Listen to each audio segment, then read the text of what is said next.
off my stuff. They be like, ooh, ayy, finally got that deal, got a pen in my hand.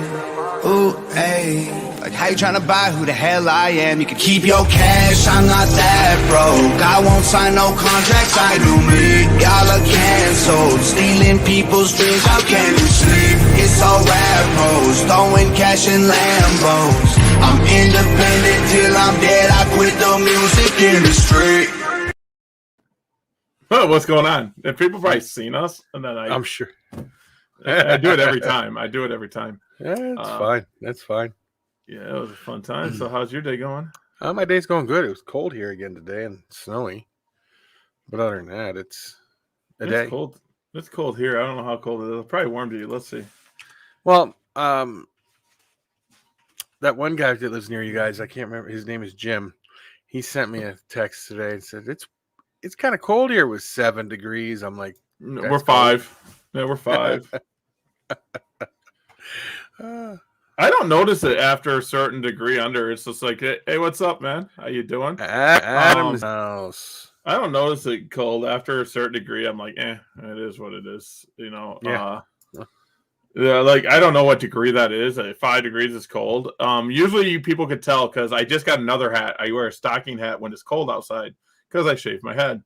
And I have a Browns one, and I couldn't find it for the longest time, so I bought another one, and now I won't use the Browns one because I like it, and I don't want it damaged, and I wear the Carhartt one. And everyone's at work. I just started wearing it again, and everyone at work's like, "You wear a stocking hat?" Yeah. Working out in the snow? No, I don't want to work out in the snow. My job's not hard. It's stressful. Like, there's a thing called porting when you port in a number from another company.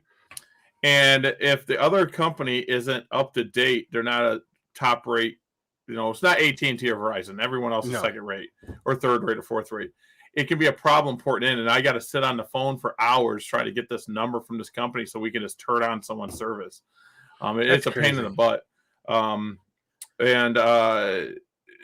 I get upset about it because when someone wants to leave Verizon, I'm like, hey, whatever, it's not a big deal. Just go. See you in a week. That's what I say. I see you in a week. But it's just stressful. I sit on the phone all day, and literally I sit on the phone.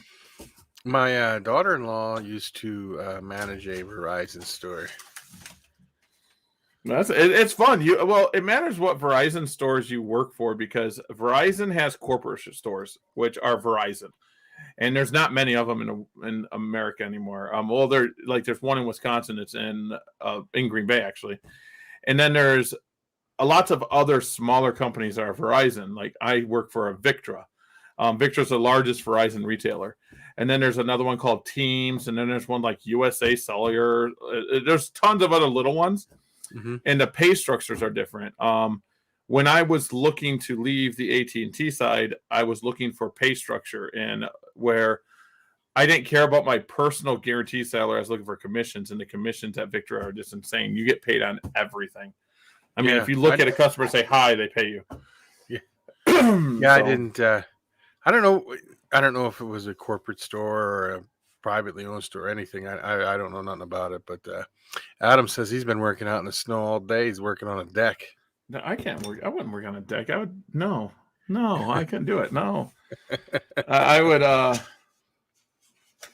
Did I sell soul fighters? I couldn't do that. No, I couldn't do it. I don't want to work outside. I don't want to work at all. Like geckos, I haven't even really paired much the last 2 months, but I got another personal thing going on. It's not a bad thing, but it's a time consuming thing. And the gecko thing, I just take care of the geckos, and I've been pairing a few things. I might have like 100, 150 eggs. I don't know. I haven't even counted them. I just, when I see them, I put the date on it and put it away. I'm waiting for eggs. I've been pairing stuff. I got stuff that's, you could see the eggs in the body when you bend them. Yep. You could see them physically in there. Once you start seeing them, and they'll probably start laying in like 3 to 5 days, in my opinion. If I usually can tell when they're gonna lay. I'll be they're gonna lay tomorrow. I mean, they're really swelled up and they're digging. Once they start digging, they're gonna lay that night or the next day. Yeah, I surely hope so. Yeah. this season I'm gonna breed a lot. A lot of people don't know, and Adam's waiting for ovulation. That's pretty cool. Yeah, I look every day for those too. If I see one, I throw a male in with it right away. I needed to up my production, so I'm friends with all the people that run shows around me, and they know, all the promoters know what's going on with me and my family, and so I canceled them shows for the first few months of the year, and I'm taking all the females that I have that I've been taking to shows, and I'm breeding them all. I was like, I'm just not going to raise them up and have them ovulating here and not,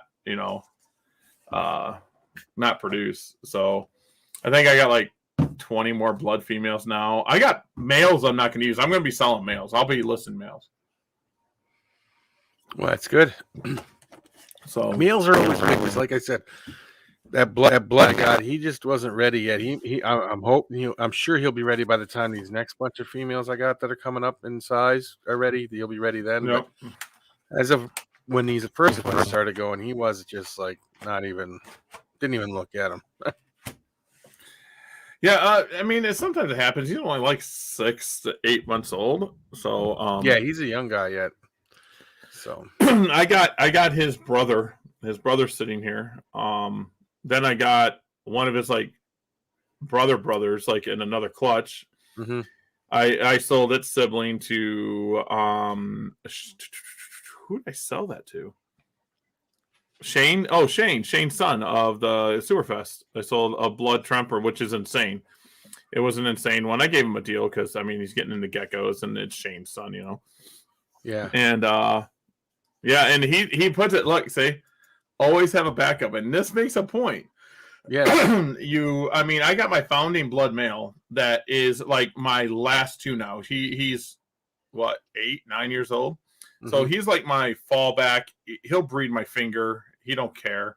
And I'll get that solid blood still. But I always have a backup for the look. I'll hold back one, and then my second holdback of the year will look like that male, no matter what. So one of them will not breed ever. As long as the first one breeds, that other one will never even see production. After about 2 years, I'll replace the backup, and I'll get a younger male, and then it starts rotating out. And that's how I usually do it. Got to have them backups. Yeah. Yes. I did add some geckos that I don't know if I mentioned to before anyone. I think everyone knows I got the Super Snow Raptor that created the male and female that created my clouded stuff. I got that female. Yeah, you told me that. You got the original one, right? Yep, I got a pure white and yellow, which I haven't told anyone about this because test animals, I don't tell. I hatch stuff from it, but I've hatched out animals from that now. They're males, 2 animals. They didn't turn out to be albino. He's bred to a tremper, so that's a good sign. He's been bred to 5 trempers, to tell you the truth. And then he'll be bred to 5 trempers, 5 bells, and 5 rainwaters. And there's eclipse mixed in there and other stuff mixed in there, so I can prove it all out. But he's supposed to be pure. Mm-hmm. Nothing there. I have that. I do have a new line of white and yellow tremper I bought off a friend of mine.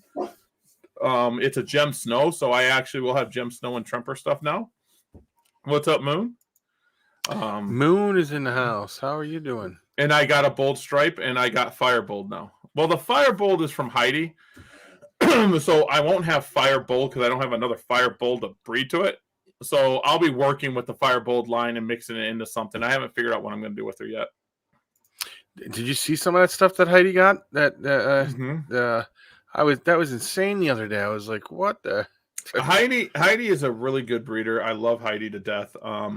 She has morals, and I've always said I want something from her. And like the last Sewerfest, we were just like, we're going to trade. She wanted a reverse stripe off me. I said, give me a firebolt, and we traded. That's exactly how it happened. And now I do want Heidi bolds, though. My bold stripe came from another person, so it wasn't actual Heidi bolds, but it's a pretty decent looking bold. Yeah. Oh, the ones that she. Sorry, I didn't mean to curse. She got dizzy. The ones she that's put right. What's up? The one she just put up on Facebook, though, the pictures of, or Instagram or something. She just bought? Yep, they were insane. I'll just go to Heidi's page real quick. Heidi. You're getting some, aren't you? Some stuff coming at him. Yeah, I've seen the ones Adam's getting. I haven't been on Facebook much. Like, I think the first time I logged on Facebook, logged on and sat there for a second was to post this live. I'm that busy at work. I can sit down sometimes and do stuff, but after the holidays, I'm on the phone constantly, so it's been sucking. But them pies he has, I will put up again. Them pies, I know they're going to be insane. They're going to be insane lookers. Yep. Yeah, I got some cool stuff that's going to be happening. I'm probably going to get the Gem Snow. It's a Gem Snow Tremper, I think head eclipse, or it might be possible head eclipse. Mm-hmm. So I'm just going to take that to one of my Tangerine Trempers head eclipses and see if I can get some like nice tangy white and yellow stuff. The one I'm most excited about is stuff from Miles. I got that pure white and yellow. That boy's cool as can be. He's a big chunker. So I got some cool stuff going. I'll ramp up, but just the 150, 200 eggs, and I don't know what I'm going to even have at Sewerfest. I don't know if I'm going to go down to a table. People are going to be like, "Whoa!" It's just, I thought about taking off the year. I thought about taking off the year and just breeding, because I got wholesale accounts. I have wholesale accounts, so yeah. You were telling me you were thinking about that, but you weren't 100% sure. Yeah, I thought about just taking off the year and then posting the premium stuff online, because every time I do it, it sells. It sells pretty quickly. So I thought about doing it and just stopping doing expos, but I love doing expos, and I love supporting like our friends that's in the description is Scaled Up Expos, and Mickey's show with Janesville and Sewerfest. But I don't know. It's a time thing. It's nothing bad. I'm not going anywhere. The show's not. It's seriously a time thing, because people think it's just I get up on Saturday morning and I go to a show. That's not the case. No. Or Sunday morning. It's a preparation all week. It's like I have to do the show. I was going to say, it's at minimum, it's a 4-day process, because you got to make labels, you got to put them on containers, you got to pack everything, pack everything, and then unpack everything. And I make labels, like you said, ahead of time. So if I put the wrong price on it, usually I'm just too lazy. I'm like, I'm not making a new label. I've done it. I've sold a $500 gecko for like $150 because I'm just like, whatever. I don't care. I'm like, whatever. It's gonna. And it usually is the first gecko that sells that day. Of course, best looking one on the table. And the funny thing is I've been going through like doing some spring cleaning, and I don't know if I told Wally or Leo's in the house. What's up, Leo? I might have told Leo too. I forgot to order my lids. Right? Everyone wonders how I do it. I keep the same cups. I wash out the cups, but I order new lids for every show. Okay, that's what I do. And then I use the old lids as trays for the baby geckos, and I put the mealworms in it. That's what I do. And that's what the babies will eat out of until they're about 6 to 8 grams. But I just found a box full of like thousands of brand new lids. I was like, oh, there's some lids. Cool. There we got them. They're here. Yeah. So and I've been selling on eBay again. See, I'm selling games. See, let's see. Here's a Dr. Mario. I don't know if that's up there yet. There's nothing really good here. I got Star Wars. But do you have a Nintendo to go with that? I got stacks of them, dude. I got like stacks, hundreds of Nintendos. I need one. I just got to get one and send it to you. I'll get it. Make sure the pins are new on it. And then I'll put a new pin set in it and make sure it's good. I'll make sure the caps are good. And it'll work every time you stick a game in. I don't know. Like, look, see, I got Super Nintendo games sitting here. I've been doing eBay. Yeah, Super Nintendo was kind of cool, but I still nothing like the original Nintendo. I mean, now people are gonna. These aren't worth that much, but see, here's more Super Nintendo games. These are old. These are from my old store. So, like, here's a Donkey Kong Country. That's like what, $20-$30. Have you ever thought about opening up a game store again? It's so time consuming. It's like it eats your life. I wouldn't be able to breed geckos because I'd be there. You open up a game store, you send me all your geckos, and I'll take care of them for There you. you go. I'm telling you, and then that's the thing too. Is it's more that, I mean, it's hard for one person to take away what I got. The system I have, it's like if I don't breed year round, I can't do it. If I miss an ovulation, I have to say, oh, whatever, who cares? It's so hard. It's just you're cleaning cages every day, mealworms all the time. It's a tough thing. And when I work during the holidays, I was working 90 hours a week. That was just my job, and then I come home and take care of everything. So on the weekends, it takes a lot for me to do a reptile expo. To go on Saturday, because everyone goes, oh, you only are an hour and a half away. Why'd you come and get a hotel? I am so tired. I get there and I try to get to sleep by 9 o'clock, just so I'm awake for the show. Yeah, because you get tired at the shows. I mean, Becky and I were only 2 hours from the show that we did, and I still had to. We got a room. I was thinking about getting one of them campers to drive and pack up in, but then I'm like, oh, the kids still could go, but you don't have really storage for the show stuff, you know. So I was like, that's not gonna do, and I don't know. And everyone's like, why don't you go travel and just go hit one every weekend? Well, the geckos need to be set up and eat, you know. Yeah, they can't live in them little tubs all the time. They have to have them. There was a guy, a ball python guy, who did that, but he had all the racks right in the camper. Mm-hmm. He had the whole back of the camper gutted, and it was all racks, which was good until his camper caught on fire. Then he had trouble. We used to do it as pro herps. We used to hit 2 shows every weekend. So what we had to do, we had to have such a large collection, and we bought and resold that we would take this weekend. We take this group of animals. Then we go back, them animals stayed, and then we took the other group of animals to the next weekend show. And we used to rotate sometimes up to 3 times. That was you and your brother, right? Is it? Yeah. Yeah, I think we used to get 3 to 4 tables at a show. I mean, it was like 2 tables at Cleveland, 2 tables at Columbus. At the smaller shows, we did 3 or 4. But I rarely did geckos back then. I didn't start doing geckos till like 2006, 2008, maybe, somewhere around there. Maybe it was 2006 I just started getting into it. But like 2000, 99, 98, I was doing just snakes. I like literally venomous snakes and giants. Everything you shouldn't sell at an expo, that's what I sold at an expo. Like, you wanted to die, I could sell you something to kill you. It was fun. Yeah. That's kind of got a selection. It's easier than... then I would have stuff under my table. Like, they would come up and like, oh, do you got anything, you know? Oh, yeah, I got a 8-foot berm under here. Or I got alligators. Everyone knows I used to I have a 4-footer down here. What do you want to do for that?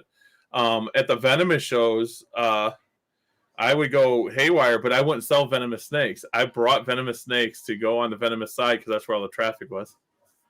That's all I did. I bring enough venomous snakes, and I was like, why didn't you sell them? Well, I would sell them if I knew the person was good. Yeah. But I always felt bad if I sold like a cobra to someone and they went home and got bit and died. Yeah, you could have got somebody like Muff Daddy in there to pick up some stuff and be like... I met him in person.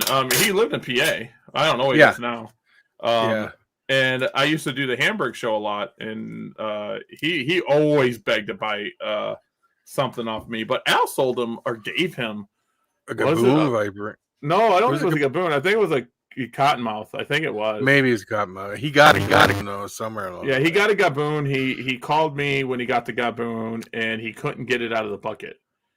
and I go, it's a gaboon. It's just gonna sit there. It's not gonna jump at you. It's not a puff adder. It's not a cobra. I was like, just hook it. You know, I was so confused. I was like, that's like the easiest gaboon vipers with double hook technique. You can they're easy. They just sit there. Yeah. Now certain ones you can just use 1 hook, but the larger ones you want 2 hooks. I sat there. I'm like, dude. He goes, oh, it's gonna bite me. I'm like, why'd you get it? I was so confused. I'm like, it's not like I can drive 8 hours. So I told him to call Al, but at that time, I don't think Al was talking to him anymore. No. I don't know. Because Al lives in Pennsylvania too. Yeah. He, so I don't know how they got it in the cage. They were doing YouTube back then. and they got that gaboon in the cage. I What don't was know. the other guy's name? Mike. The other guy's name. Yeah, was Mike. He right? passed away. Yeah. Yeah. He had a heart attack. I want to say 2009, or maybe it's 2010. It was right around 2009, 2010. Mike had a heart attack and passed away. Mike was a cool guy, though. He was legit cool. They were fine. I don't know what he does now. Yeah, I have no freaking clue. I don't know. He doesn't even do videos no more or nothing, so I don't know. No. Everyone that does videos now is the backbone of the community, but they all forget about the 5 to 8 of us that did it back in 2006, 2007, 2008. Mm-hmm. Then people don't do it. I think the only one left that does them is Al. Yep. I think that's the only one left from back in the day. Yes, but besides what's his name, Brian Barczyk used to do them. Brian Barczyk he did them. He started in 2009. Was it that? Oh, yeah. Okay. He started in 2009. How it was is I was pretty big at the time on YouTube, and he started Snake Bites. I was really good friends with him, and I don't know if he'll admit this or not. He shouldn't deny it, but I used to go over to his place all the time, and we talked about bringing my Venomous on, almost like he does now with the other guy. Mm-hmm. But I had gaboons, rattlesnakes. I had a few cobras, not many. I had some monocles and stuff like that. But lots of different types of rattlesnakes. I probably had 20 different species. I mean, lots of different rattlesnakes. And his wife wouldn't allow it. Lori said, no, we're not doing it. Because the reason was Brian would get bit. That's what she always used to say. That's what my wife says about me. She goes, absolutely not. I'm like, why? She goes, you can't help yourself but touch stuff and you get bit. That's what'll happen. I mean, I touched everything. You shouldn't do it. Now, the venomous community will tell you don't free handle, but everyone has. It just is true. Now, my problem with free handling is don't free handle and show it on YouTube. I was going to say, show off. See, that's my problem. If you want to do it, do it. But if you do it on YouTube and some kid sees it, they're going to be walking through the trees somewhere and see, well, he does it. I can pick it up too, and then run into trouble. That's it's a big thing. It's a bad thing. Yes. It's dangerous. Yep. No, I said you never let me have one, so that's why I said no. And he's sticking his thumbs up like, yes. Because she goes out and catches a cottonmouth with ease. She did it. Boom, real quick. Over with, done with, had it. Trap jaws are pretty cool. I call them trap jaws because the cottonmouths sit. If no one knows, they coil up and they sit with their mouth open. That's how they get the name of cottonmouth. Their mouth is all white. Did I say cottonmouth? Yeah. I meant to say copperhead. Copperheads, yeah. Coppers are actually pretty docile too. I had some coppers. My brother wanted some coppers. I did a group. Joe sent me a bunch of copperheads up one day. My buddy is still in it. Joe's still in it. I can't think of his name now. He's Ray. It's not Ray Hunter. Ray, I love you too. Hi, Ray. But Ray Gushaw is digging his alligator pits right now and told me I could come down, hang out, and do stuff. I haven't talked to Ray in 5-6 years. He's on my Facebook, but eventually I seen a post one day that he's digging alligator pits. I was like, I need to come down and see it. He goes, come on down. So the story is Ray Gushaw is the one that gave me my first venomous and no one knows. I was like, I like venomous snakes. So he sent me a waggler some gaboons, and some pygmies. Not gaboons, I'm sorry. It was a waggler mangrove snakes, and pygmies. That's what it was. Yeah, but mangroves ain't that bad though, right? No, I had mangroves before. Mangroves, no. They're mangroves, like a hognose, right? Yeah, their venom drop for drop is pretty bad. It's their delivery system sucks. Their venom is actually pretty nasty stuff. Pygmies, another one. I mean, they're small. If they bite you, you're gonna hurt. You might lose a finger, maybe. Yeah, that's still a pretty good. I lost my finger. And the wagglers. I mean, they're really laid back snakes. The waggler vipers are just laid back, but they were imported so much that you would get a waggler and they would just sit and rot. Mine never ate; it just sat and rot. I couldn't get it to eat, but I was getting mangroves to eat. Back then, there was no captive bred mangroves either. I was getting these 6-foot monsters. I was getting to meet rats like within a week. I was dubbed the mangrove guy. Now, see, here's the thing, though. Now, I know the mangroves are rear-fanged. Mm-hmm. The hognose rear-fanged. Mm-hmm. But yet, the green mambas are rear-fanged.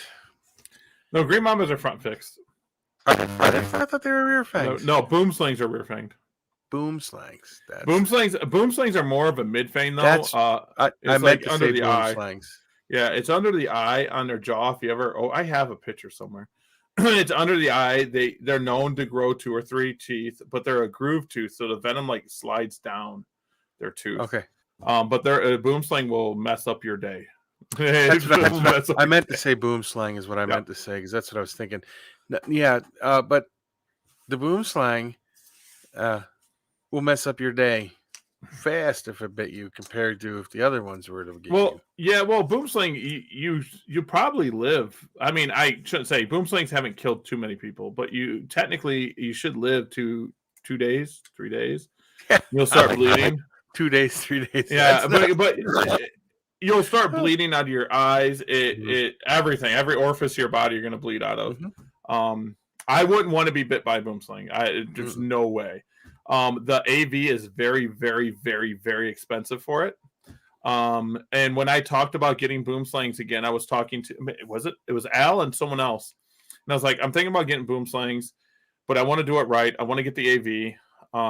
And one of them says, the red tape, we can get you through it. It's real expensive, but where this is made, they need it over in Africa. It's that. So then you'd be taking it. I'd be taking it from them to have a pet. So I backed off on it a little bit. Boomers, I mean, Al, I could get a boom sling. I probably tomorrow I could have a boom sling in my possession. I'm sure. So I mean, I just want to do it right. I don't want to, pull from Kristen and from the Kentucky Reptile Zoo Jim. if I get bit. Yeah, Jim. I don't want to pull from them, or like any of the zoos, the Milwaukee Zoo or anyone else like that. If I got bit, so I'd have to have everything on my. Because people do know I want to build a zoo, and I'm going to. It's going to happen. I don't care what it takes. I don't care if it's 10 cages and I'm just sitting there talking about 10 animals. I don't care. So, but the difference between, I wouldn't say Jay. Jay has venomous experience. He's been dealing with venomous, but truly I've been dealing with venomous for over 20 years. Truly, it's an honest statement. Like Kevin at Nerd does, but there's something negative about Kevin at Nerd today I seen. So yeah, okay. Would you like me to explain that to you? What happened? Yeah, I didn't know. I seen Danny post something about it, and I was gonna message him, but Danny's my boy and all. But give me 1 second. At least this is what I was told anyway, and I'm not sure that this is even the same thing. All right, there is a YouTuber who does like we do interviews and stuff like that. Yeah. And he was interviewing people, but after the interviews he would put up videos on the daily too, but he would put up live feedings of like ball pythons eating and king snakes grabbing food and stuff, but he would always put a warning up: live feeding, if you don't want to watch, don't watch, or whatever. Yeah. Now so Kevin would call him on the phone, because he interviewed Kevin back a little ways ago, kept calling him and says, look, you have to stop. You got to take these videos down. You can't do it. I'm tired of fighting these like PETA and all this stuff and he kept it up and he was getting this guy upset.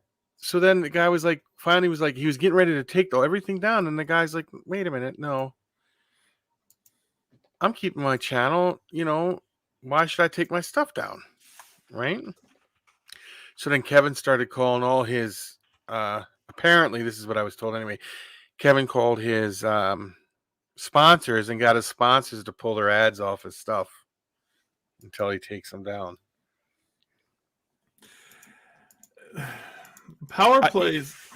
Well, what I explained to the person, hey Kelsey, what I explained to him was, I said, look, The reason they have problems with it is because the big YouTubers that they can't do anything about are all from overseas somewhere that do the other live feedings of all these people Yeah. from overseas. So that doesn't really affect us. But here, PETA takes it, the Congress people take it, and then they go fight it and say, look, these aren't supposed to be pets. They're vicious animals.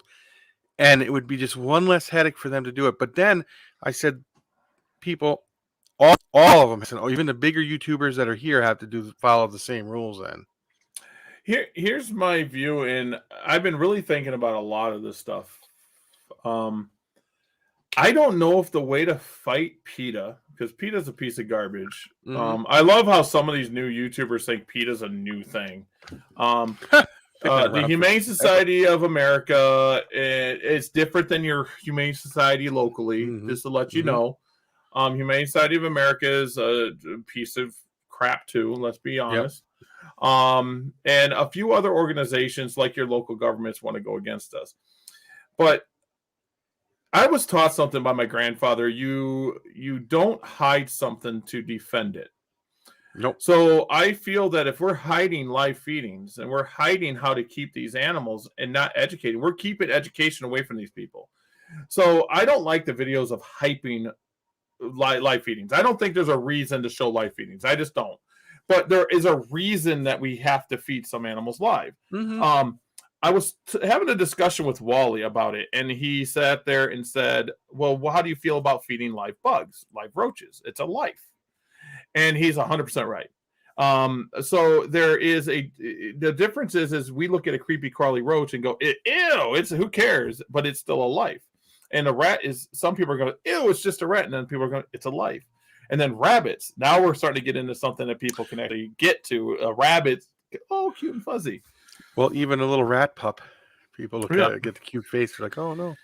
So I think the way we should do it is we should educate we're not going to educate PETA. We're not going to educate Humane Society of America. But if we educated these people and say, this is just like us, this is their food. There are, most of them will eat frozen thawed food, but these insect eaters don't. And these animals need to eat live for this reason and blah, blah, blah, blah, blah. Let's be honest. Most of us would love our animals to eat frozen thawed. It's just easier. It is. It's just easier to do. Call up Rodent Pro or one of the gourmet or whatever and get 5,000 rats and mice and done with it. And you don't have to feed anything. You don't have to feed off right away. But I don't know. I mean, the Venomoid thing is another one that used to bother me a lot. But I'm like, how can I educate if I don't tell them the whole truth? I can't hide something and say, this isn't happening. Defend our rights. I can't do that. I don't know how to do that. I don't know if we can. There's something else. I say, if you've seen how pigs were raised, and that's cute. That's cool. A friend of mine made it for us. Oh, sweet. I said, if you've seen how pigs and cattle were treated before they went, and chickens before they went to slaughter, you probably wouldn't eat chickens or cows. You'd think that was cruel. Because my son, he's an avid hunter, and he's like, watch how they treat them cows and them chickens and stuff and them pigs before they kill them. He would rather, it's over quick here. This poor deer. And again, in the wild, nothing dies nicely in the wild. Nothing.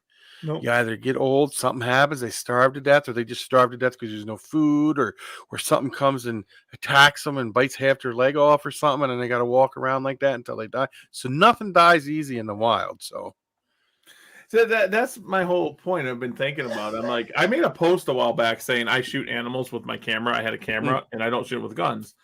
My whole theory is I can go to the supermarket and there's plenty of meat. There's plenty of meat we throw away.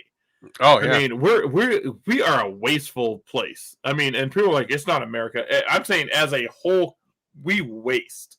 We waste a lot. Oh, a lot. And I'm like, well, why go kill a deer because I can go buy hamburger at the market that's already been killed. I can do that. But then there's another story saying this is how they died. They're hung upside down most of the times and run through a machine and slit their throat to bleed out. And that's how it happens. So that's how some slaughterhouses are. And we're like, well, they die. Can you imagine the fear going on in that animal when they're being hung up in a machine and drugged through a machine to get this done to them. We're sliding down a chute and getting hit in the head. I mean, seriously. Yeah. So I'm not, like I said, I'm not an animal activist saying that I'm not going to make up a thing saying, oh, we shouldn't eat meat. I love my steak. I love all this stuff. But also I think we talked about this last show or two, saying I can look at the whole picture, saying I can understand where these people are coming from, but I understand where these people are coming from. And you can't really make a decision until you understand all sides. Like, here's what Leo's going to say. I guarantee Humane Society is going to love when I say, Humane Society and PETA, we breed animals to enjoy them in a box. Yeah, we put them in a box. Animals in a box for our enjoyment. Yeah, so that's what we do. And I know someone out there is going to get really mad at me, and I've got hate mail from it. I don't care. Because if the truth hurts you, then you're not facing the truth. No. Because that's what we do. And I do it. I just know that I do it. I mean, that's the difference. Okay. There's one thing that I don't agree with that Kevin does. He does those surgeries on the animals on video. And he probably shouldn't do that because he's not a vet. But here's the thing. I know he knows what he's doing. I'm not saying that. But again, you're going to get some young guy on here that's going to be like, you know what? He can do it. I could do it too. And mess the animal up. That goes back to venomoids. It's been going on for 60, 70 years. Now, here's another thing I can say. I mean, let's be honest. Veterinarians are self-taught at some point. Doctors were self-taught at some point. I mean, how long ago was it for reptile surgeries? Could you go to school to specialize in herpetology or herpiculture?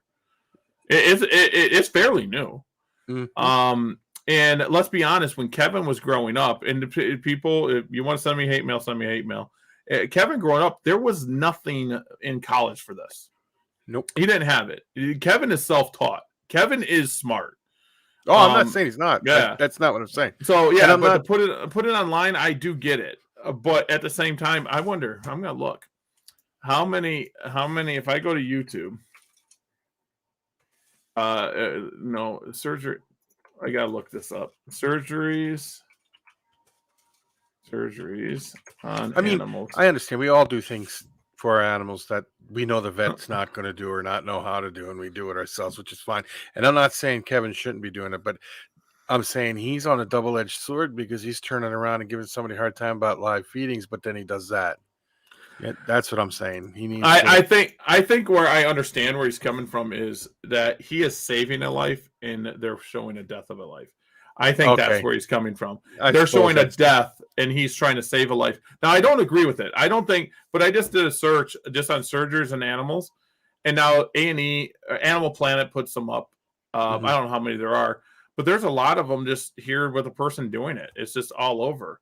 I mean, there's some vets. There's a person showing surgery here. There's cameras. Here's a snake surgery. I mean, there's tons of them. So I don't know how I feel about it. I mean, if he saved the snake, then or whatever he was, I didn't look what he was. Yeah, doing. It was his leucistic cobra and stuff like that. He did, and there was another snake that had a problem too, some kind of cyst. But I mean, in his jaw. Oh, was it his white king? Was it his white king? Yeah, and yeah, I don't see anything wrong with it. But I'm saying for him to go out and tell somebody they shouldn't do this, and then he does stuff like that, and thinking, they could use that. Yeah, I agree. They could use that against us, saying, "Look, here's people doing surgery on animals, and they're not vets. You're supposed to be a certified vet." Yeah, I agree with that. I think everyone has that line. Like we talked about that. Where's your line? My line is different than your line and Kevin's line and Brian Barczyk's line and Jay's line. And, there's like Tyler Nolan. I mean, people go off on him and I don't like Tyler Nolan's videos. I don't like them personally at all. But let's be honest. Everyone's going to have an audience. Everyone's going to have an audience. And we all us YouTubers, I put up that, not just a YouTuber or whatever, but all us YouTubers, podcasters, we get a little jealous of someone else that we don't agree with and doing something wrong. He's not getting the same views that we are. Mhm. And that's why everyone turns to that. That's why everyone turns to live feedings and doing controversial stuff, because guess what it gets you?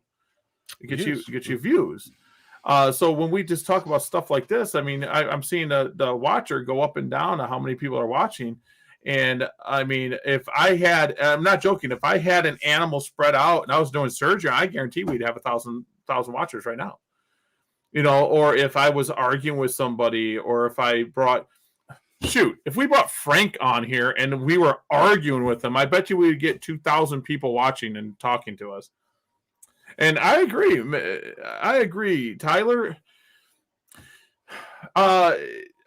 I get jealous because I see these new people come in and they're friends with some of the people I'm friends with, and I knew them from 20 years ago, 25 years ago, and they're doing what I dreamed to do, and that was back in before anyone else did it, before anyone else had an idea. I was doing YouTube, and I was showing the snake. You never seen my face. I was showing the snake and all this, and I wasn't getting the views. And then here comes, you know, someone like Brian and doing skits and stuff. And I'm not even putting him down. He got more views. He blew up faster than I did. And I'm like, what the hell? People like stupidity. They didn't like, oh, here's just the animal. Here's this, here's this, here's this, here's this. They wanted skits and Dr. Choo Choo and Trav and doing this and see the bites. Then they would complain about it on there. Well, Brian Barczyk on this video is showing bites all the time. 30 more people went and watched the video. Yeah, that's what happened. And that's what they did. But then when I would do a video of like, back in the day, to give you some dwarf boas. Dwarf boas were rare back in the day, and we bred them, you know. And I was showing that, and I would get 10,000 views, 15,000 views. I'm like, I had more followers than him. And I would get jealous. I'm like, well, I don't want to do that. That's a piece of crap. And I was friends with Brian at this time. I'm like, that's a piece of crap. He's just skitting it out. He would sit on his couch writing out skits. Seriously. No, I believe you. You could tell that it was definitely all skidded out and stuff like that. So, and then he would keep track of what got views, and he would repeat it. And he does that now. All these people, like Tyler Nolan, is a free handler. We get it. Why do you think he shows it on YouTube and TikTok and all these? He gets all the views. He gets views. He gets the haters' views, and if the haters talk about it, then more people go there. Let's say a hater talks about it on Facebook. Tyler Nolan is garbage. 20 people go over there, and 5 of them hate him. He's got 15 more followers. They're like, look at that. Maybe I should do a free handling of my king snake downstairs, because I know it'll bite me. And that's what it was. It would bite me in a second. My venomous, I will say my venomous is what grew my channel, because it was me, and at the time it was just me and Al. Al started venomous. I will not say Al was doing venomous before me, period. But I rescued a gaboon viper. I brought it home. I did the whole filming of it, and I put it away. But you never see me touch a gaboon viper. I didn't do it.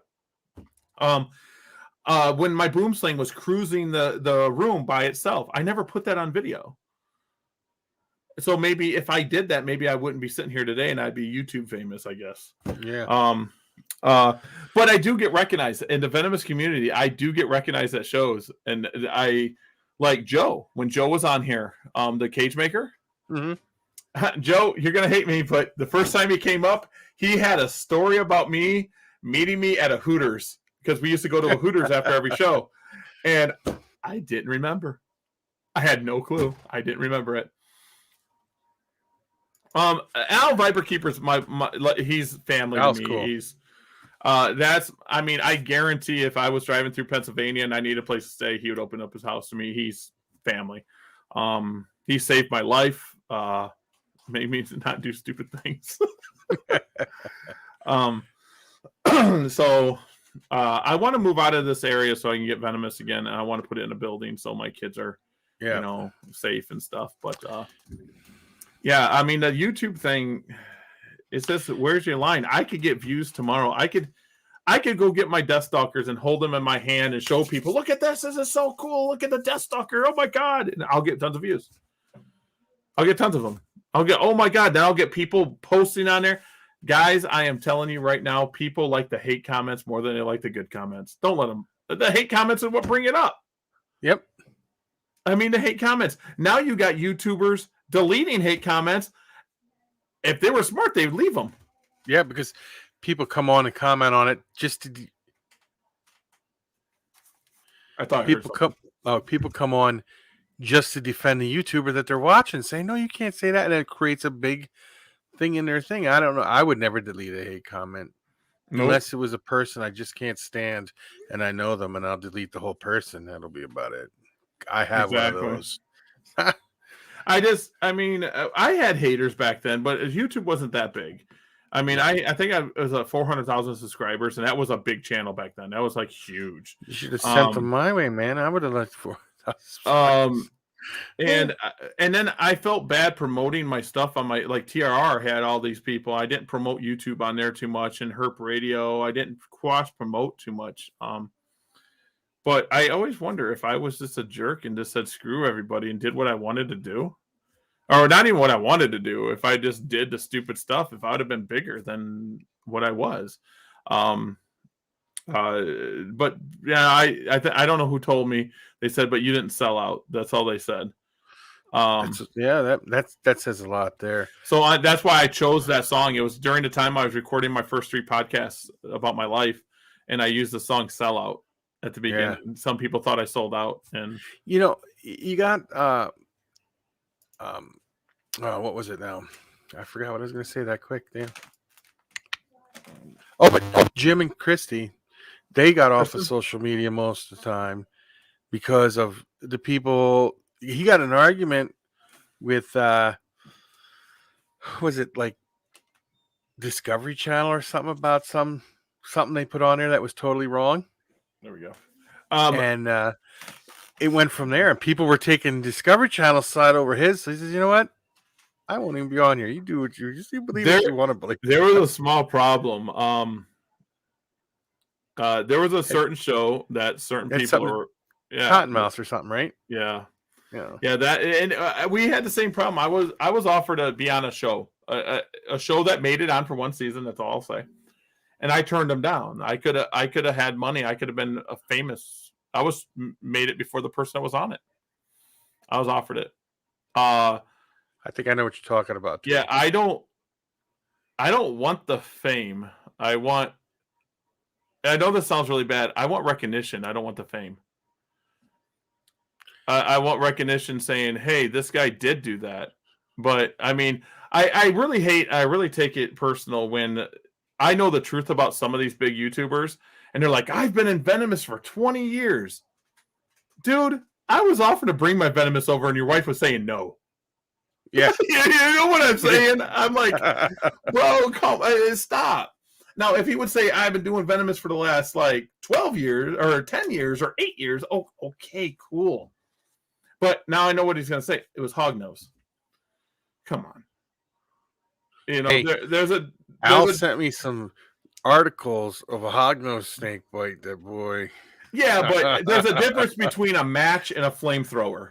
Yeah. Let's just go there. Okay. The match will still burn you, but a flamethrower will burn you.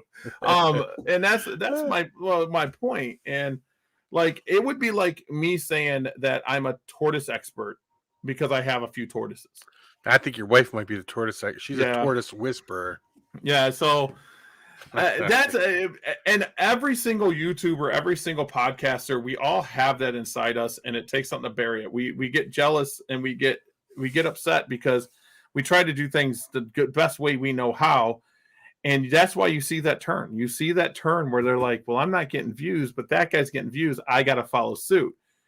Because let's be honest, Brian Barczyk makes a living. He could make a living and funds his zoo off YouTube.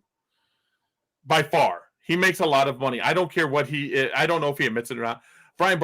If Brian Barczyk and the other big YouTubers, now they got TikTok they're making money on. Mm-hmm. And social media can make you money. I get 90,000 views a month on my Instagram. Your Instagram. I know. And people get jealous, and that's why you get these big YouTubers fighting each other too. There's only one YouTuber that I can think of that doesn't really focus anything. I've never seen them focus, and when I talk to him, never focus on someone else. That's Dave Kaufman. He just does his own thing. I love Dave. To death. He does do some questionable things. I go, what's that? But at the same time, I love Dave because Dave is cool though. I can set my daughter down and my kids down in front of Dave Kaufman's videos and not worry about a thing. Nope.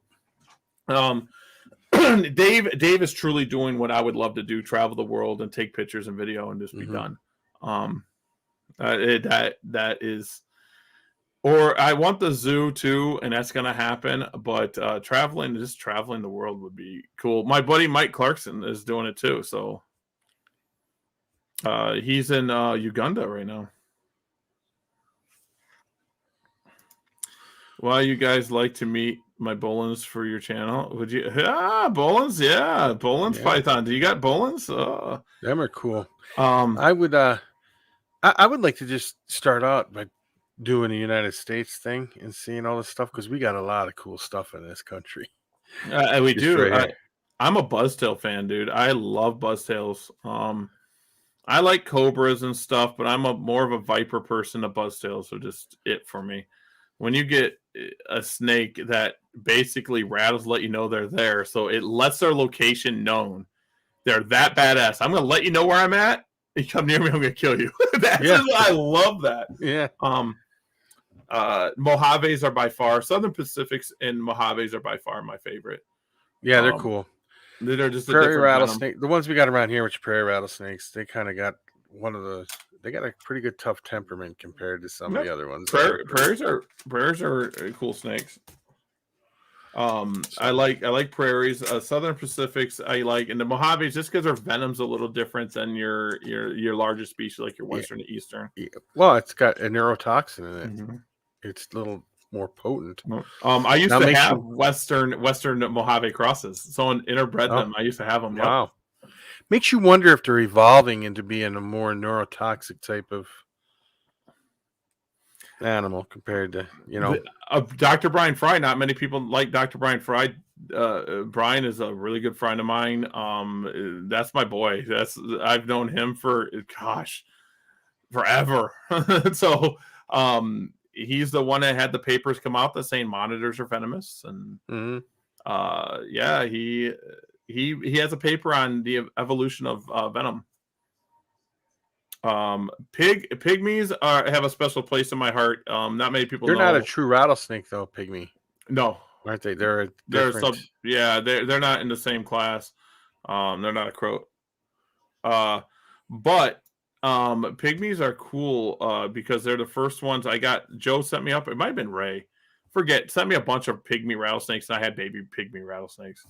They had babies like 2 weeks later. So they're the first venomous snake that I bred. Or I didn't breed, but I had babies. Well, that's cool.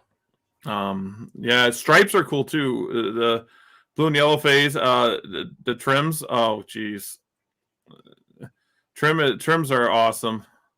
I got nicknames for everything. You can tell me how old school I am, Buzztails. I got told by someone on Facebook one time to quit giving stuff nicknames of Buzztail. And I'm like, dude, shut up. He was like 19 years old. I was like, oh, come on. I was like, it's a Buzztail to me. Well, here's another little bit of a controversial subject I want to ask you about. You got them going after all the wild reptiles that are loose in this country that weren't native here, right? Mm-hmm. And they make such a big thing about that and how bad they are for the environment and everything like that. But yet you got like the peacock bass, which is not native to the United States. They protect it because it brings in people to go fishing. And it's a moneymaker. Maybe they should do something with that for the reptiles too, like come in and catch reptiles or something, like they do with the fish. Maybe they I'm trying to think what reptiles they have that's not native. Like the iguanas were protected for a while. You got Now the they're not. iguanas.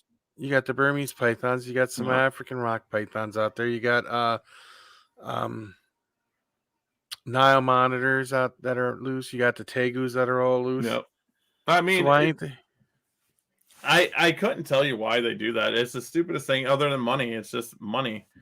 Um, money's all about the way to keep things going. I mean, the toads, certain toad species are invasive, and people are like, "It's the pet trade doing it," and I'm telling you, it's not the pet trade. They I came in on guarantee ships. they were shipping. And I'm not saying all are pet trade, and they might be for the pet trade from being imported and getting loose. Yeah. Oh, my wife texted me. But like they might be getting imported like tegus, and then a box of them got loose, so it could be the pet trade. But Well, just look at the brown tree snake and the islands over there. They don't even have birds left on there, and they didn't come in. They came in on cargo ships. and So that's it's one of the things. Spider species. I honestly want to know how many insect species come in on ships. well, down in Florida, there they got all those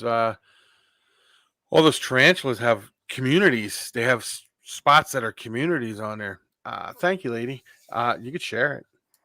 Share it all you want. Share it everywhere. Get everybody over Share it there. everywhere. You can, guys. If you guys want to download this video, if you know how to download it, I don't care. I don't copyright nothing. I'm not coming after you. I know Andrew's not coming after you. Share our stuff. I mean, seriously, if I did this for the money, I would have been out of it a long time ago.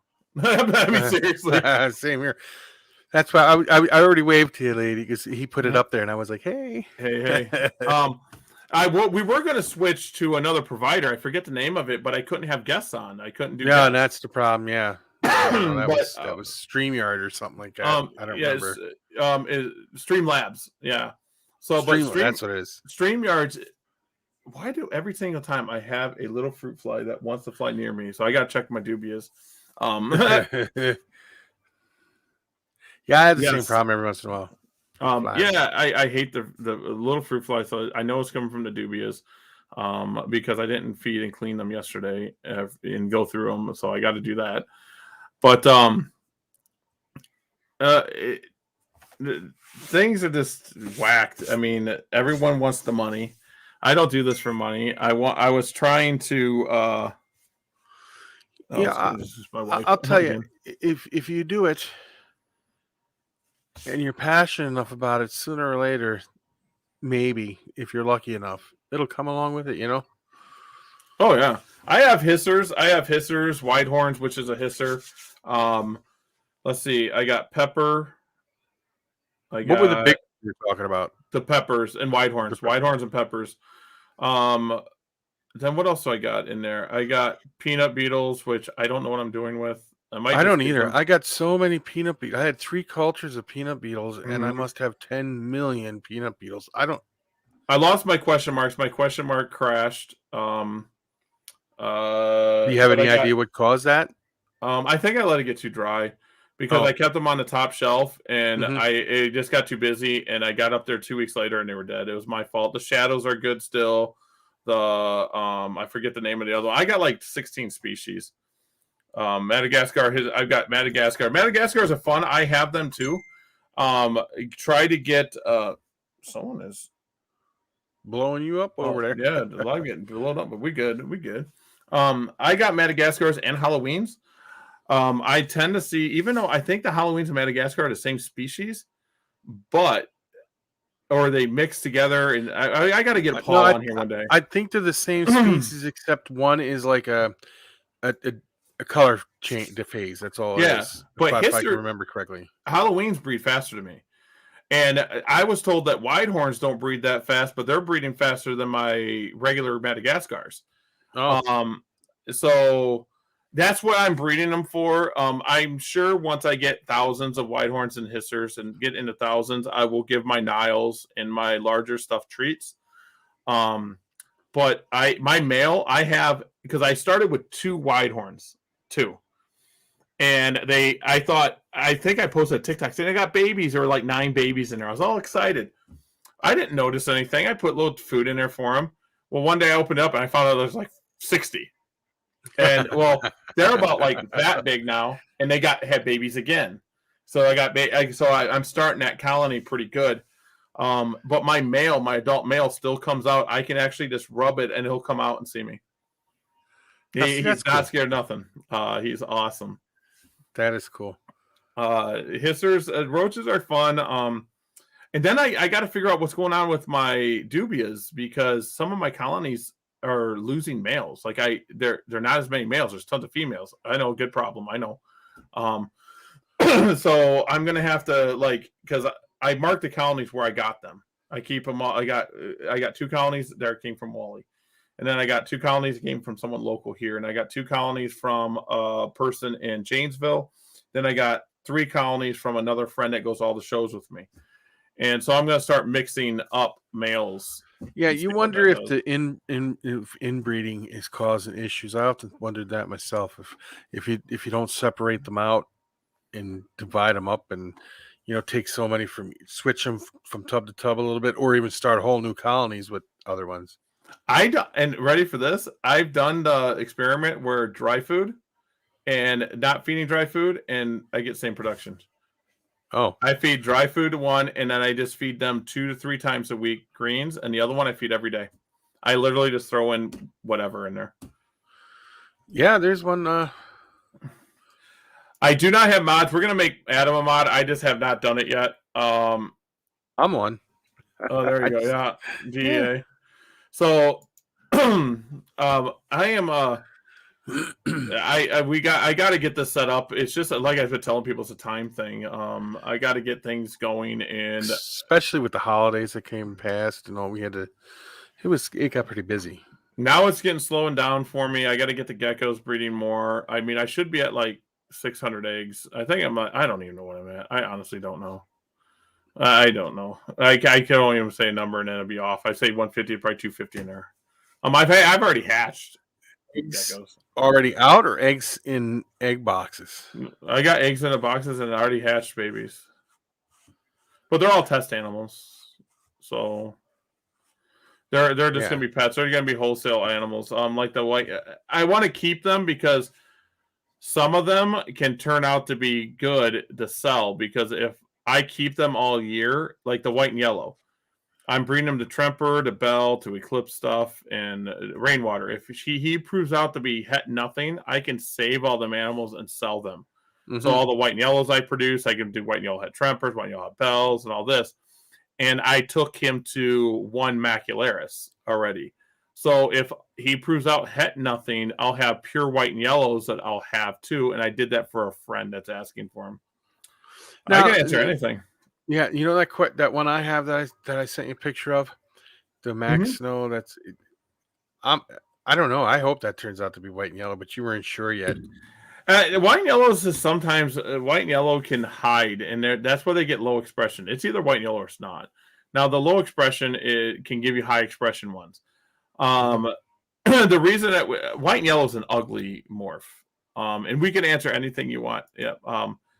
So let's see what she asked here. Can a wild type python breed with any more? Oh yeah. Absolutely. Yeah. And it depends on the morph. Some morphs you can get more, like if you bred a wild type to a Mojave, you'll get some Mojaves. But if you bred a wild type to a pied, you're going to get all hets for pied. And I'm not even sure if there's any ball pythons out there that don't carry something. Well, it's getting to that point. It's getting to be like like gopher snakes and stuff. Anything you breed, there's a chance of anything there. Yeah, any morph you can breed anything. Yep. Any morph of other ball python, of course. That's what. Yep. I mean, so if you do, now I got a message from somebody. Oh, a new offer. If what's an Enchi? An Enchi, you breed an Enchi to it, you'll get. Enchi's a pestel. It's not a pestel, but it's a different type of pestel type. Animal. Yeah, if you breed an Enchi to a wild type, some of the babies will be Enchi. Yep. And then there's certain line of Enchis that look darker, and certain line of Enchis that look brighter. Because if you breed an Enchi to an Enchi, you'll get a super Enchi. But if you breed a pied to a pied, you won't get a super pied. So, but you'll just get pieds. once I tell people is I like to breed an orange stream too. Orange stream is cool. Orange stream is a really cool animal. I tell people once you learn genetics, the basics, it's really easy to do the basics. But then when you start doing something like yellow belly to make gravels and highways and stuff like that, you read it. You get some crazy stuff. Yeah, it's crazy stuff. I like lesser to like Mojave, and you get the blue-eyed Lucy's. They're like one of my favorites. Yeah, well, Mojave to lesser to Russo to what's the other? There's Mojave, lesser, butter, and Russo. Well, they say butter and but Russo to Russo makes the diamond. The diamond, but then they say you breed a lesser to a Mojave, you get the brightest white ones. Mm-hmm. But then you breed a Mojave to a Mojave, and you'll get a blue-eyed Lucy, but it's got a gray head. And it's got a gray stripe down its back usually. But if you breed a lesser to a Mojave, you get a bright white animal. And a lesser to a lesser, you get a bright white animal. And a lesser to a butter. I think there's a difference. I've seen this guy, I not kid you not. He had pulled out a whole bunch of lessers and a whole bunch of butters. And he said they were sold to him as lesser and sold to him as butter. You could tell the difference when they were adults. Brad Boa is a butter guy. So, and no one knows who Brad Boa is. He's out of Michigan. Really good guy. He got in with Brock. He did a lot of stuff with the Brock and the Sunsets and stuff like that back in the day. But yeah, the butter's different. So usually if you've seen butter stuff, it was from the guys from the Ohio, Michigan range because of Brad Boa. And then stuff like that. Mojave's cool. I like Mojave. I've always liked Mojave. But I'm old school. I haven't done stuff with ball python since like I got out of ball pythons before gravel. Highways. I mean, the champagne was kind of like the new thing.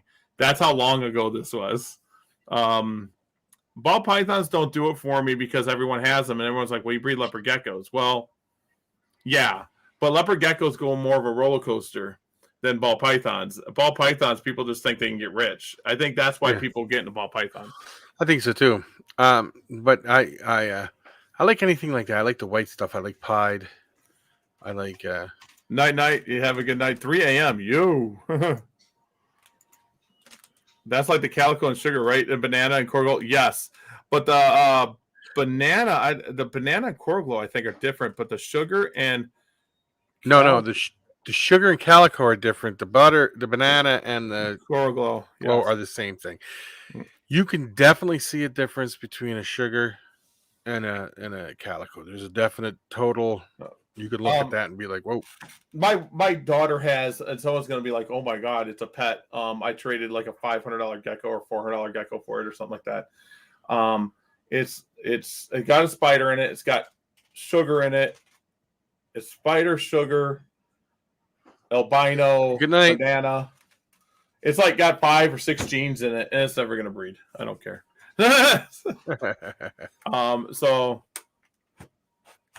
So you guys, you have a good night, lady. I'm just one of them people that I do leopard geckos because they're easy. That's why, and I can play. I love calico. Calico's a cool gene. Calico and sugar, I like them. You know what, Adam? I'm going to send. December 29th, I know why a lot of flights out of Newark, New Jersey got canceled. Why? Yeah. Semi went under the bridge, the big bridge that the planes go over. Friggin' tore the whole thing down. Well, that'll do it. That's always fun. I'm going to see if I can find it real quick. I have a picture of a sugar that I had that is so cool.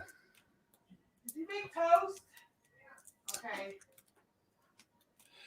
And obviously I can still smell. I am going to send it to you, Gary, so you can put it up on the screen if that's okay. Yeah, I can do that. But they sent it away for a culture. But she said they give it always. She said this is the coolest. At least I thought it was. Oh, wait a minute. Let me go find another picture real quick of it. It is. Adam, you're going to love it. I think you will anyway, Adam.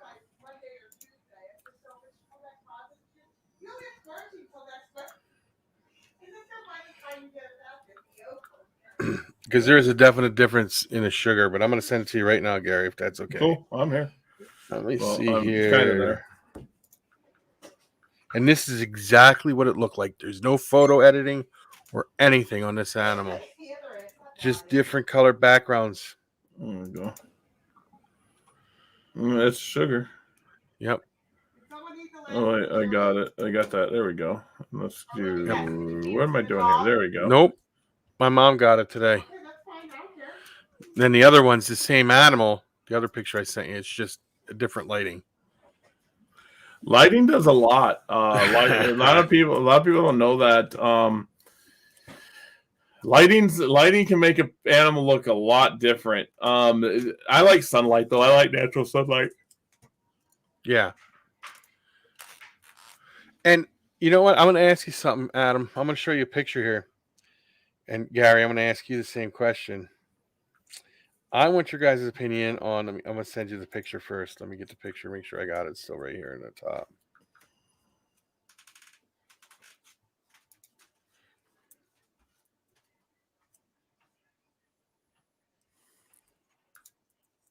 Okay.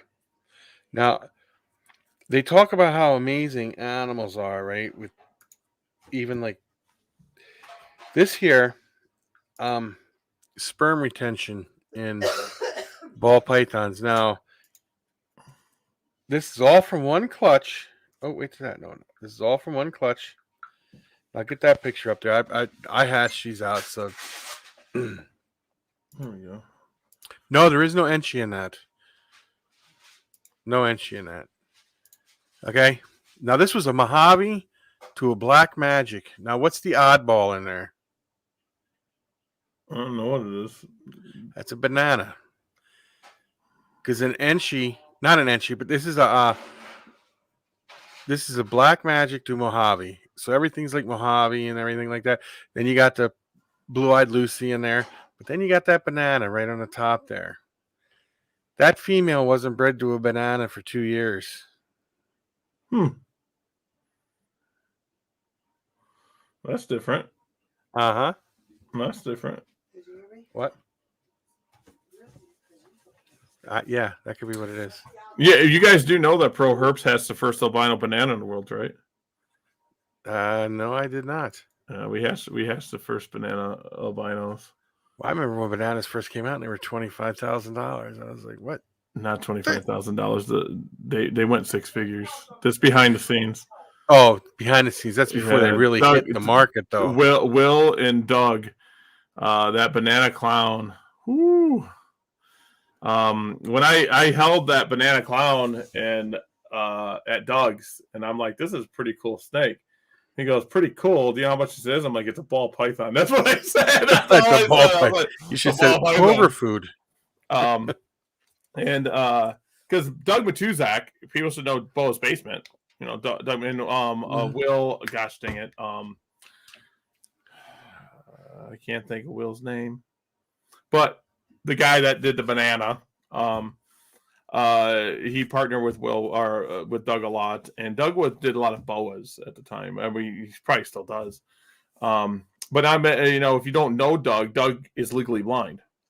Oh, so yeah, no, I didn't know that. Yeah, Doug Matuzak's legally blind, so that shows he has someone escort him around and do stuff. You know, I mean, he can see, but he can't see, if that makes sense. So he actually has people sex all his snakes, and he identify his snakes and all that. Yep. Yep. So I've sat there in his basement sexing snakes before. I mean, friends do it for him. Doug's a really good guy. If you don't know Doug, you might think he's a jerk on passing, but Doug's an awesome person. I love Doug. I've known Doug again for 94. So that's going way back, yeah. So Adam, what do you have for ball pythons? And how many you got? Just 1 or 2 or what, Gary? What do you got? A few, 3. 3? Not many. Yeah.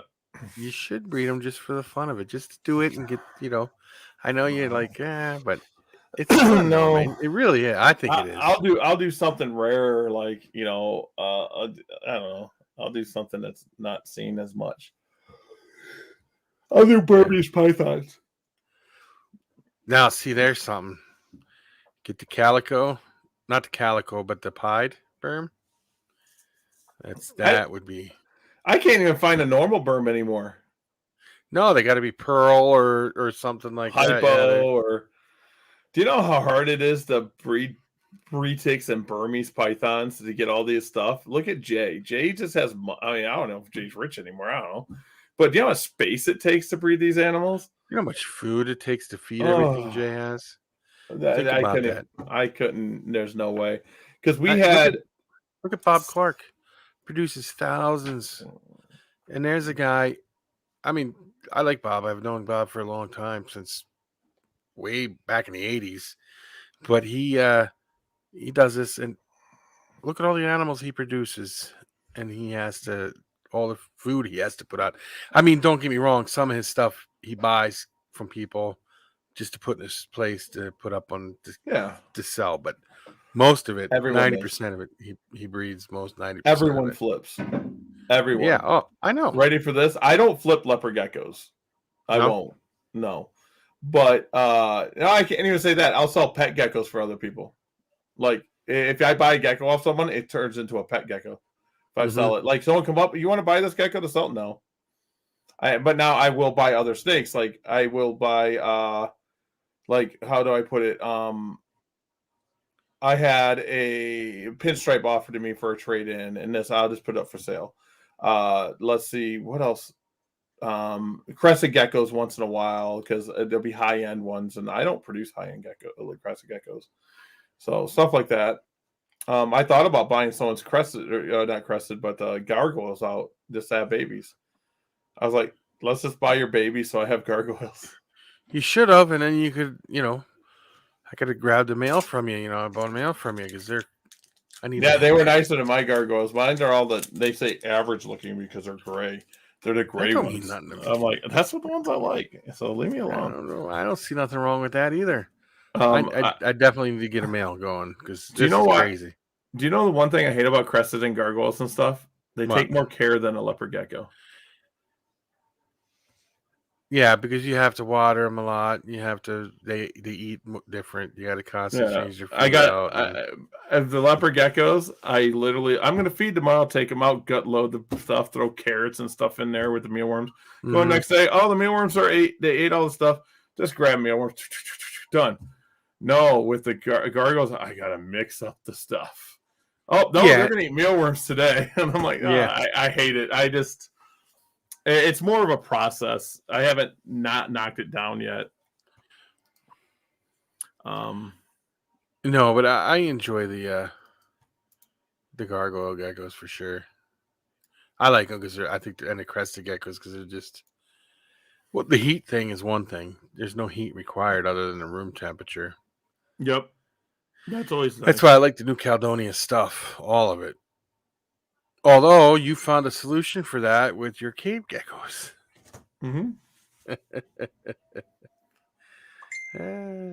I rock out all this stuff. I just rock it out. I mean, that's what I do. I try to. I'm getting blown up today. This is awesome. I'm having a good day. While we talk, I'm going to print an eBay. I sold an eBay item. Oh, did you? That's cool. Yeah, the first game that I put up, I sold this game here. Oh, cool. I sold it for $32. Well, you got to get me a Nintendo going when you got your Nintendos out. Yeah, I'll just go out to the garage, grab a couple of them, and say, "Oh, sounds good to me." That's what I'll do. I'll just get it going and accept that offer. Because I bought one on eBay once, and guess what? It didn't do. Didn't turn on. Yes, exactly. Well, it didn't turn on. It could have been the power supply, but also there's caps where that plugs in. If you take it apart, it's covered in a little like silver box, and you can take that off. And in there, the caps are blown, and you just replace the caps. Oh, see, I don't know none of that. I'll let you make sure you got a good running one, and then I'll get it from you. I'll just recap them. It takes like, I don't know, 20 minutes to recap one. Not even that. I might even have a good one and just going. Mike Tyson's Punch Out was one of my favorite games. 1942, 1943. Super Mario Brothers 1, 2. Here's F-10 for the Game Boy. Let's see if I got any Nintendo games in here. I got Star Wars Fighter. Theo's Pets is in the house. How are you doing? I haven't seen a video from you in a while, What's Theo. going on? How's everything going with your geckos and stuff? Here's something that's old for people to look at. Just people know what the Sega Genesis, not Sega Genesis, Sega system this is from. It's not a Genesis. No, it's the 6300 or 40. No, it's a master. It's called the Master System. Oh shit! Did you ever play the Odyssey? I had an Odyssey. I have like 6, 7 of them in the other room. The original Odyssey that was like had a keyboard on it, and and the controllers are connected to it. Yeah, they're pretty cool.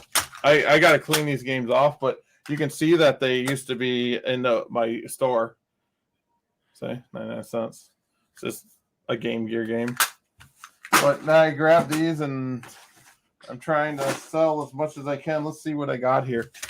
Since we're gonna be, I could talk and do this. I got a You know what I have though? I have an original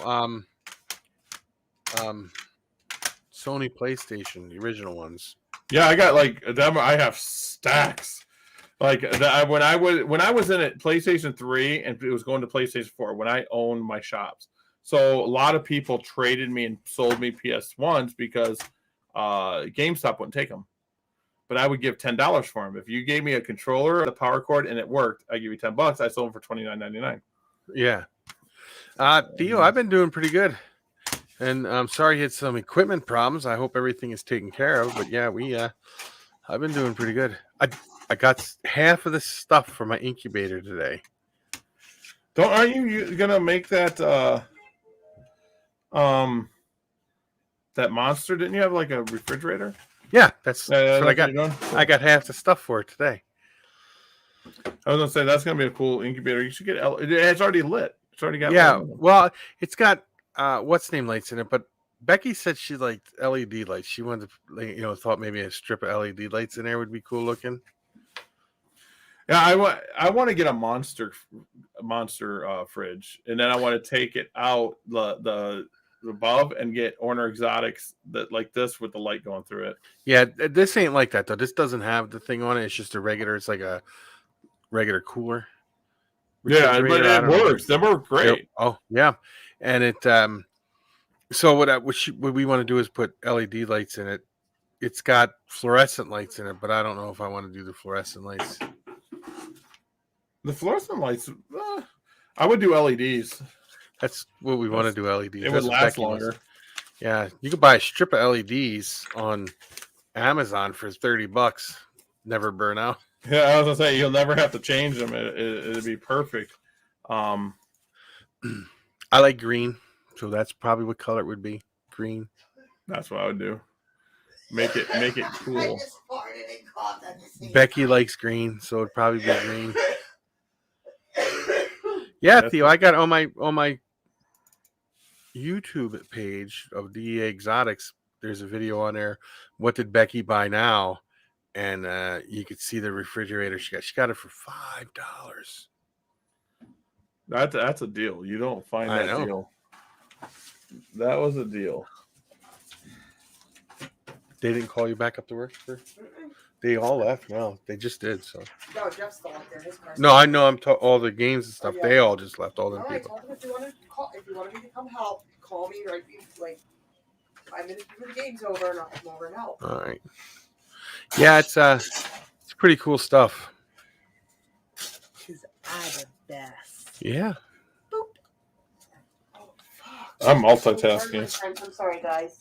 Yeah, that was a steal. $5 was a definite steal. When she saw it, she didn't even ask the lady anything. She goes, "Is that really $5?" And the lady's like, "Yep." She goes, "I'll take it." Sure, it's broken. I'm like, I don't care. Sure, I'll take take it. it. She goes, no, it doesn't. I'm like, I don't care. I'll take it. You know how I get my stuff? I don't have clear door ones.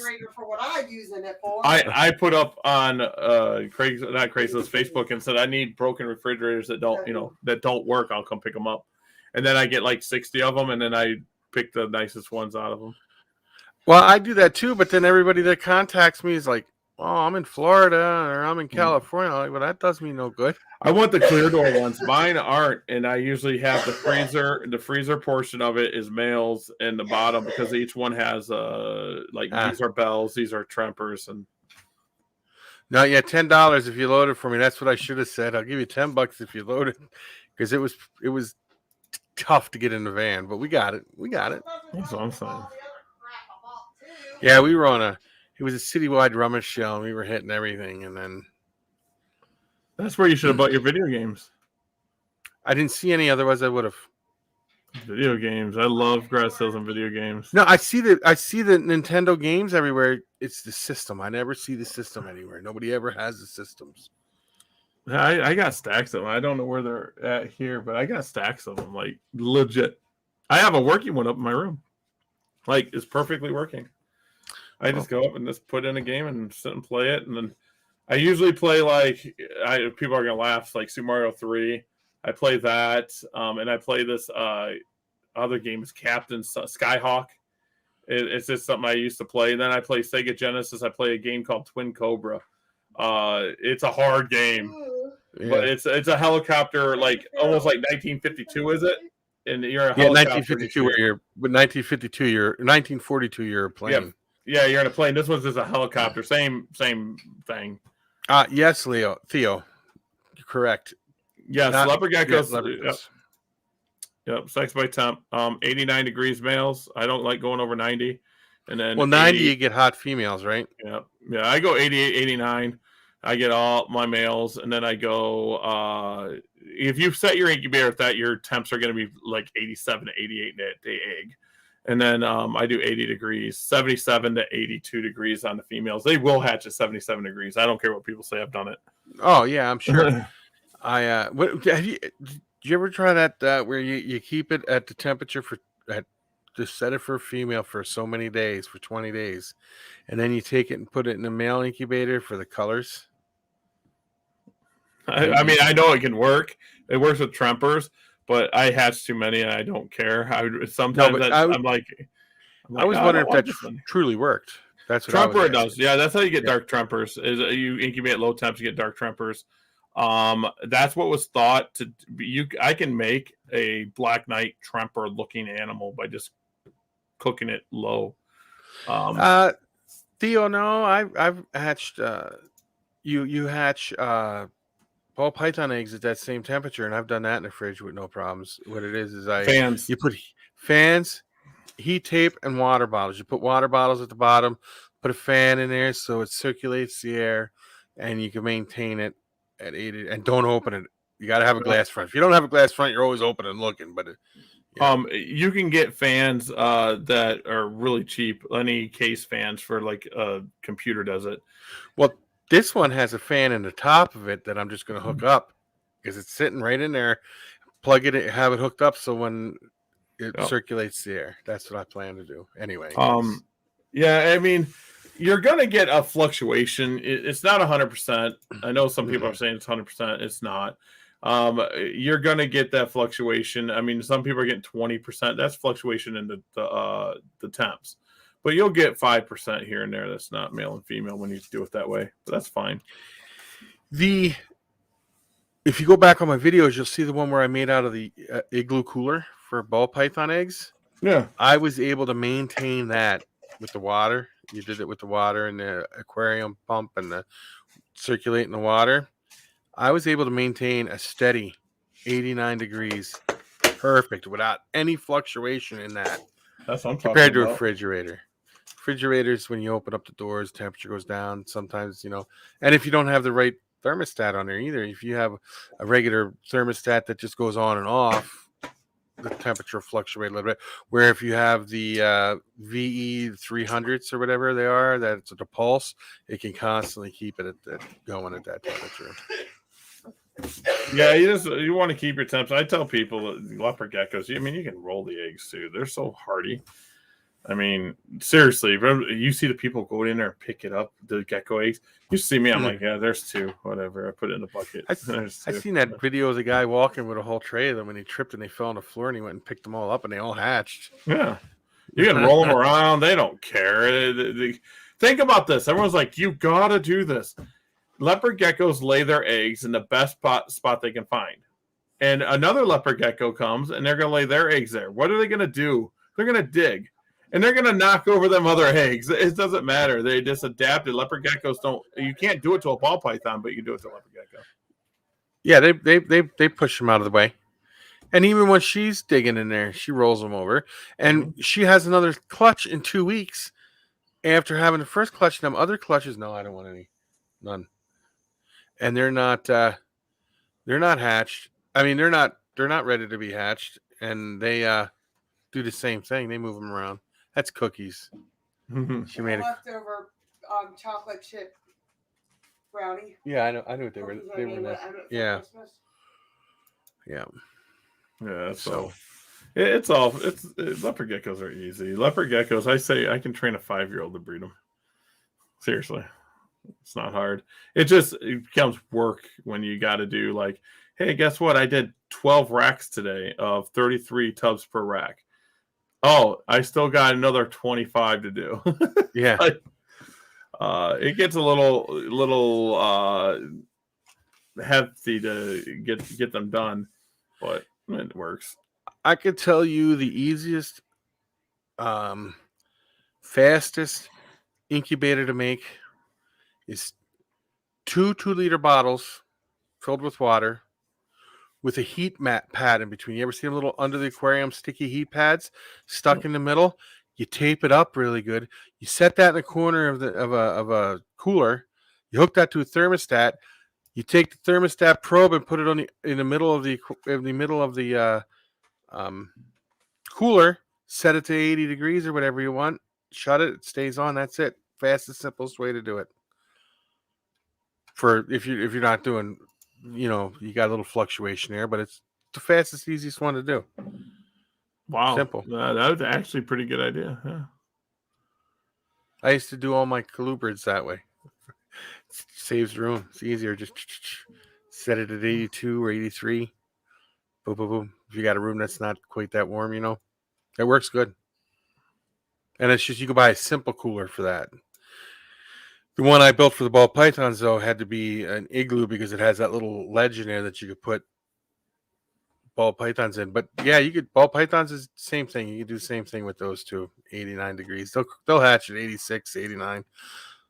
So ball pythons feed the cobra. I mean, yeah. you ball python guy. Feed the cobra. Oh gosh. Feed the cobra. Yep. Yeah. Do you know I want to talk about a little bit is you threw an idea out to me and said we could record shows and premiere them because we can't get some guests on this late. Yes. And I think we're going to start doing that where we're just going to record the show and some of the harder guests to get a hold of and premiere the show. Now, here's the difference when we do a premiere show. Andrew and I can be in the chat talking to you guys why it premieres. Yes. Yes. So I think we're going to do that. We got some guests lined up to do that with. And I think that might be easier. Be like, oh, Friday don't work for you live. Well, why don't we do Wednesday or do Tuesday or whatever, Whatever day they want to do. Yeah. So that's what I want to. But like I said, he can come on here, the gentleman I was talking about, and record it. And then just like us three talking to him, record it and then put it up. And he thinks that would be best because the time with his children is kind of. Yeah. I understand that. Oh, very much so. I used to have tons of venomous snakes, like everything. I had tons of stuff. I mean, I can get on here and while I'm talking to you and show you some of the stuff. But yeah, I think the premieres are gonna be cool. That we can get in the chat and talk to people as they want, and if the guest wants to jump on during the premiere, and they can talk to the people too. The premiere might be the way to go. I'm gonna see if I can find. I can just do albums. Let's see. I know my most favorite one is the Death in a Cup. I got new people watching. We can do this. I don't know where I couldn't find StreamYard for a minute. The thing. So like this here is an alligator I took in. His name is cool. Steve. I was showing him off. Let's see. That's a Matlocks. There's some that's a king snake. Some different scorpions, maybe emperors back in the day when they were $5. Yeah, there's Mangroves. mangroves. There's a boomer. There's a boom sling. Let's see. Ball python eggs, of course. That's a big clutch. 1, 2, 3, 4, 5, 6, 7, 8, 9. 9. Let's see. John and I set up at one of our very first shows. This wasn't 2011, like you said. This was way back. The guy actually. 2011 is when you posted the picture, but yeah. Here's a rattlesnake. Here's a little western. There's a western again. Here's a cobra, death in a cup. I think I called it. That's a little cobra. That's a monocle. There's a cottonmouth. Yep, very cool. This is a rhino viper. Mojave. There's the rhino viper without the lid on. Let's see. Doom rules. I got tons of stuff. Let's see if I can find albums. Let's see. These are all public too. If you go to my Facebook, you can see all this stuff. Just stuff. There's another that same rhino viper. There's a little western. That might be a western Mojave cross, but I think that's just a western. There's the boom sling again. There's a gaboon. Me messing around. That's a boom sling's mouth. There you go. Mm-hmm. So yeah, I had a lot of cool stuff. False water cobras are cool. Falsies are cool. Falsies scare people because of their feeding response. Yes, they have a feed. If you have a false water cobra that don't eat, something's wrong. I've never seen one refuse food. And they're skittish sometimes. They can be very jumpy. Mangroves are known to be bitey, but they don't. The captive bred ones to eat, but the wild caught ones, they're not the best for eating. Theo, if you're looking to get venomous, this is what I tell everyone. If you have a family, I tell everyone this. I know that there's people like Tom that hasn't been bit, but it's not if you get bit, it's when you get bit. So you got to have a plan for your venomous snake. You got to have a protocol book. Plan for the snakes if something does happen to you. I got rid of venomous snakes not because of my family getting bit. I got rid of my venomous because if I got bit, what does my family do? I had hundreds upon hundreds of venomous snakes. So let's say Gary got bit and died, then I have to put my family that's never touched venomous in their life to deal with it. And that's what I would feel. So blood pythons are cool. There is nothing comparable to venomous. Blood pythons are bitey, but I mean, some people say gaboons are like bloods. Gaboons are faster. Gaboons strike is faster. Most of the captive bred blood pythons ain't even that bitey anymore. No. Yeah, the only thing you would get used to is hooking a big snake, a big, thicker snake. There's no training for I hate when people say, you want a cobra, go out get this non-venomous. Let's be honest. No, that doesn't work. You're just getting a snake to try to train for what you really want. Or then I'll say there's a starting venomous snake. There's no such thing as starting venomous. Unless you're going to get something that's not going to kill you. Dead's dead. I don't care if you get bit by a monocle cobra, a mamba, a boom slang, a gaboon viper. Dead's dead. You can't be more dead. So I hate when people say this is more venomous. Well, how can you be more dead? You know. So no, I agree with you there. Your best bet's finding a mentor or something and just mentors are the best way to do it. But I mean, like my buddy Joe's on the show. He brings cobras to shows and stuff to show off and show people. You got to get used to it. Like mentors, you got to get the right mentor because we get lazy. I'm going to be honest. Venomous keepers get lazy. We know our snakes. So my rattlesnakes that I have aren't going to act like Tom's rattlesnakes, and Tom's rattlesnakes aren't going to act like Tyler Nolan's rattlesnakes. So mine might bite your head off while Tyler free handles his every day and it's really calm, you know, and venomous snakes can be calmed down. Don't do this. You will die. But the perfect example is that Venomoid that Kevin has. He has a Venomoid King Cobra and the thing's a sweetheart. It just doesn't bite. It just And doesn't. you got ones like Jim Harrison who had that venomoid and he got venom from it. Yeah, it does happen. I'm just saying that they can be calmed down. It can happen. But don't do it. It's something that, I mean, a snake's a snake's a snake. That's fair. Honestly, the most venomous thing I have looked at is mangroves. It's not the deadly, though, is it? The false water cobra were fanged and not lethal. No, neither one are deadly. The mangrove has nasty venom, but their delivery system sucks. They struggle. And you could get mangroves now captive bred that are really, really calm. That's true.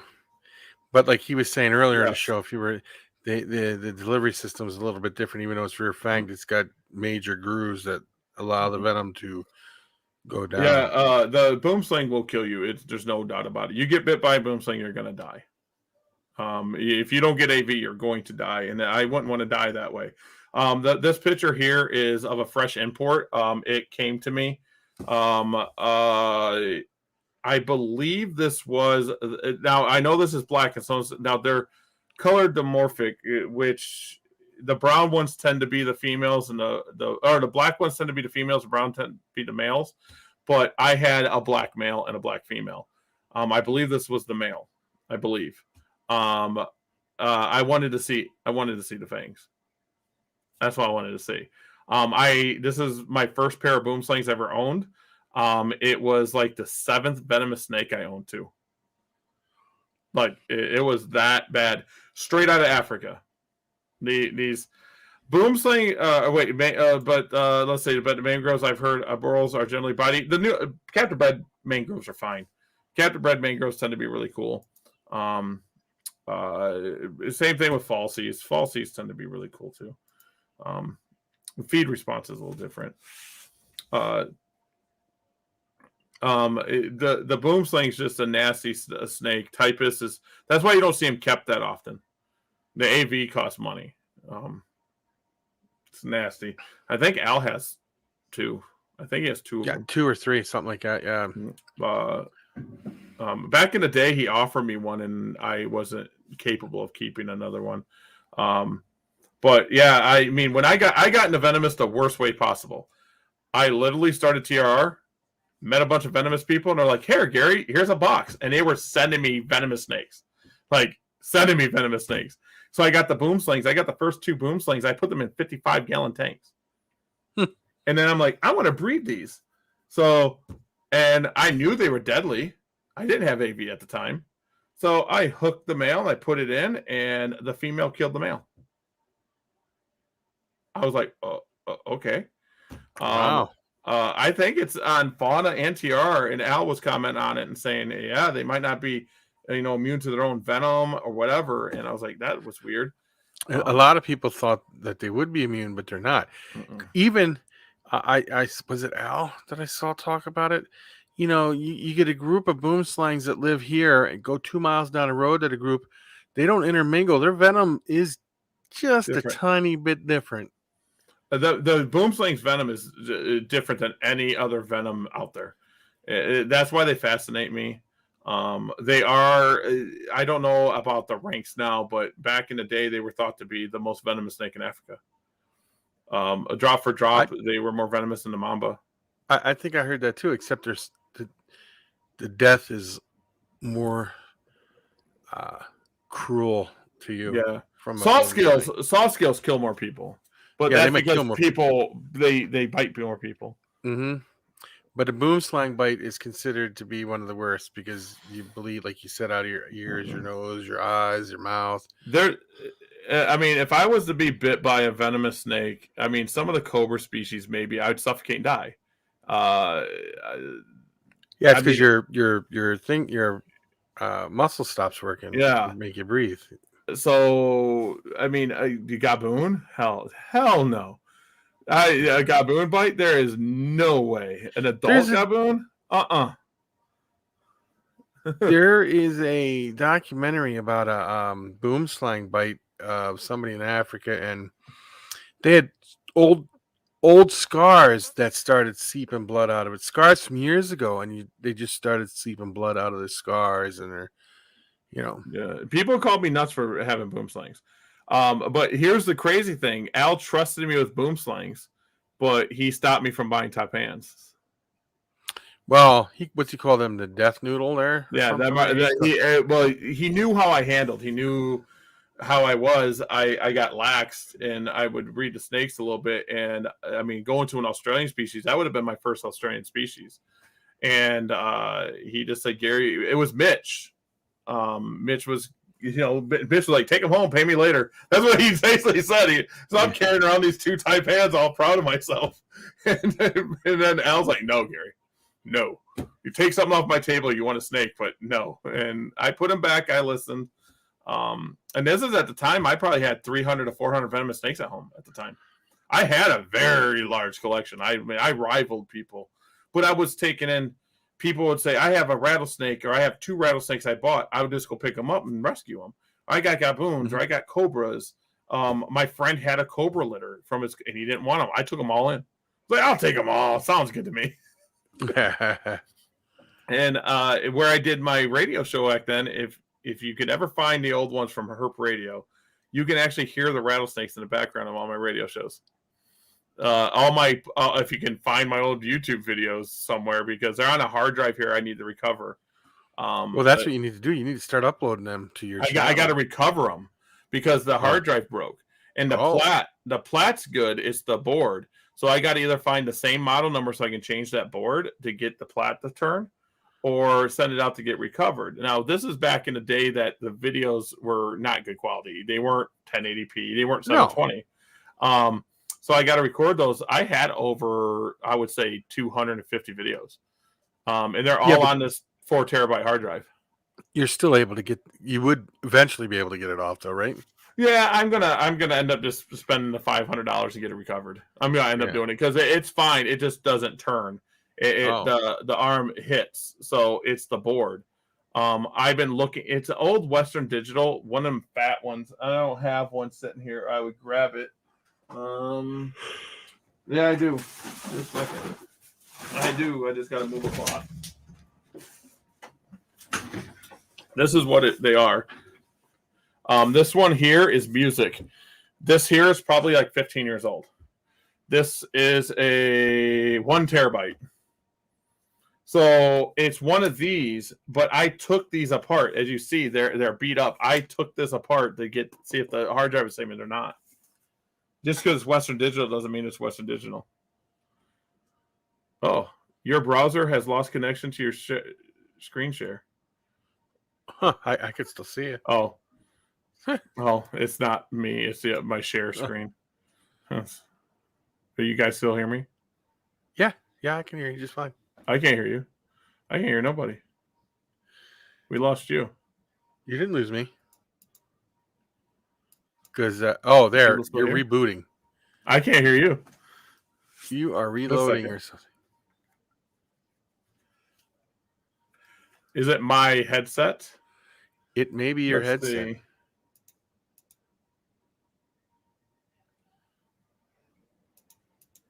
Oh, it's my headset. Just a second, guys.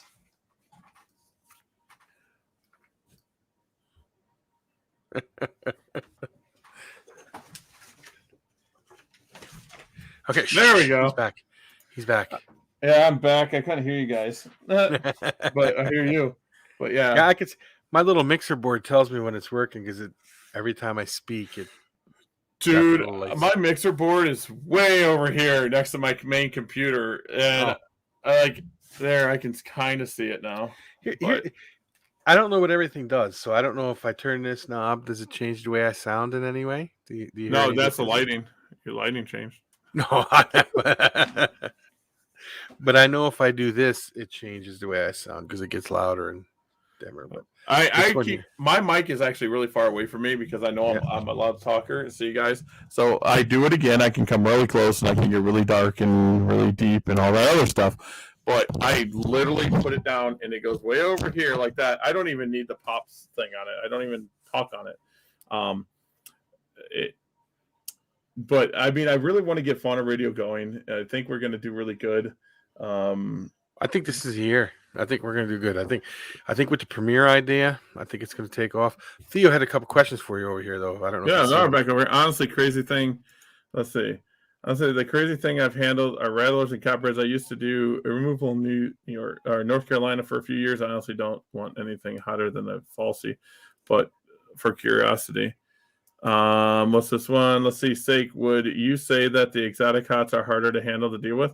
I think cobras are the easiest thing to deal with. Seriously, cobras are predictable. I'll get into that here to see. I see you too. He's talking about when you're. Oh yeah. If you would have turned your head, I would have known because your light went off. I didn't notice until you turned your head. You plugged it in, and the light came in. The other, yeah. I must have pulled it out when I went over there. But in my opinion, rattlesnakes and then even your exotics like your gaboons and stuff like that, and puff adders are nasty rockets. I have to run to the restroom for 2 seconds. I will be right back. Yeah, cool. But puff adders are rockets. But the exotics, it matters what there is. I think rattlesnakes, they do death rolls, stuff like that. When they're babies, like cobras, when they're babies are harder to deal with than when they're adults because they're wet little noodles. An adult cobra, you can tail pretty easily. You can predict their movement. You can have someone help you because it's a movement of someone's hand or an object that gets their attention. A rattlesnake doesn't give two craps if you're waving over here. If you're over here, they're the thing closest to them they're worried about.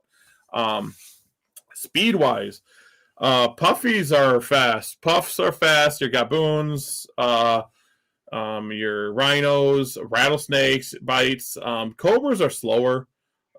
That's why you see people mess with cobras. The kissing on top of the head and all that good stuff. It's just they're more predictable. Speed-wise, a gaboon will flip its back and get you faster than gaboons and rhinos and puffs are just speed. I mean, they are speed. Now, actual non-strike speed, your boom slings are fast. Your mambas are fast. Gaboons will not bolt. No, they will stand their ground. They'll actually sit really still. Hopefully, camouflage hits them, and then they hit you. They know what they have. They know they'll kill you. Their venom and their fangs are nasty, but your rhinos, your gaboons will actually just sit there, and hopefully their camouflage will protect them. My buddy Mike is over in Uganda, and he was traveling, and he got, I think it was a gaboon, and he had a picture of a selfie, and he said, "Can you see the gaboon?"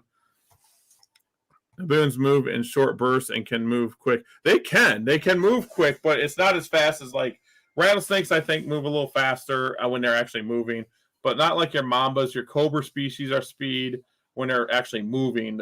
Not to strike. Forest cobras are nasty when it comes to speed. Forest cobras,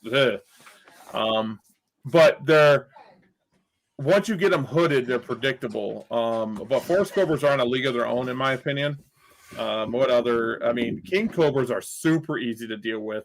A lot of king cobras die because they're messed with so much, and they'll just pass away, and they're easy to get. King cobras aren't expensive at all.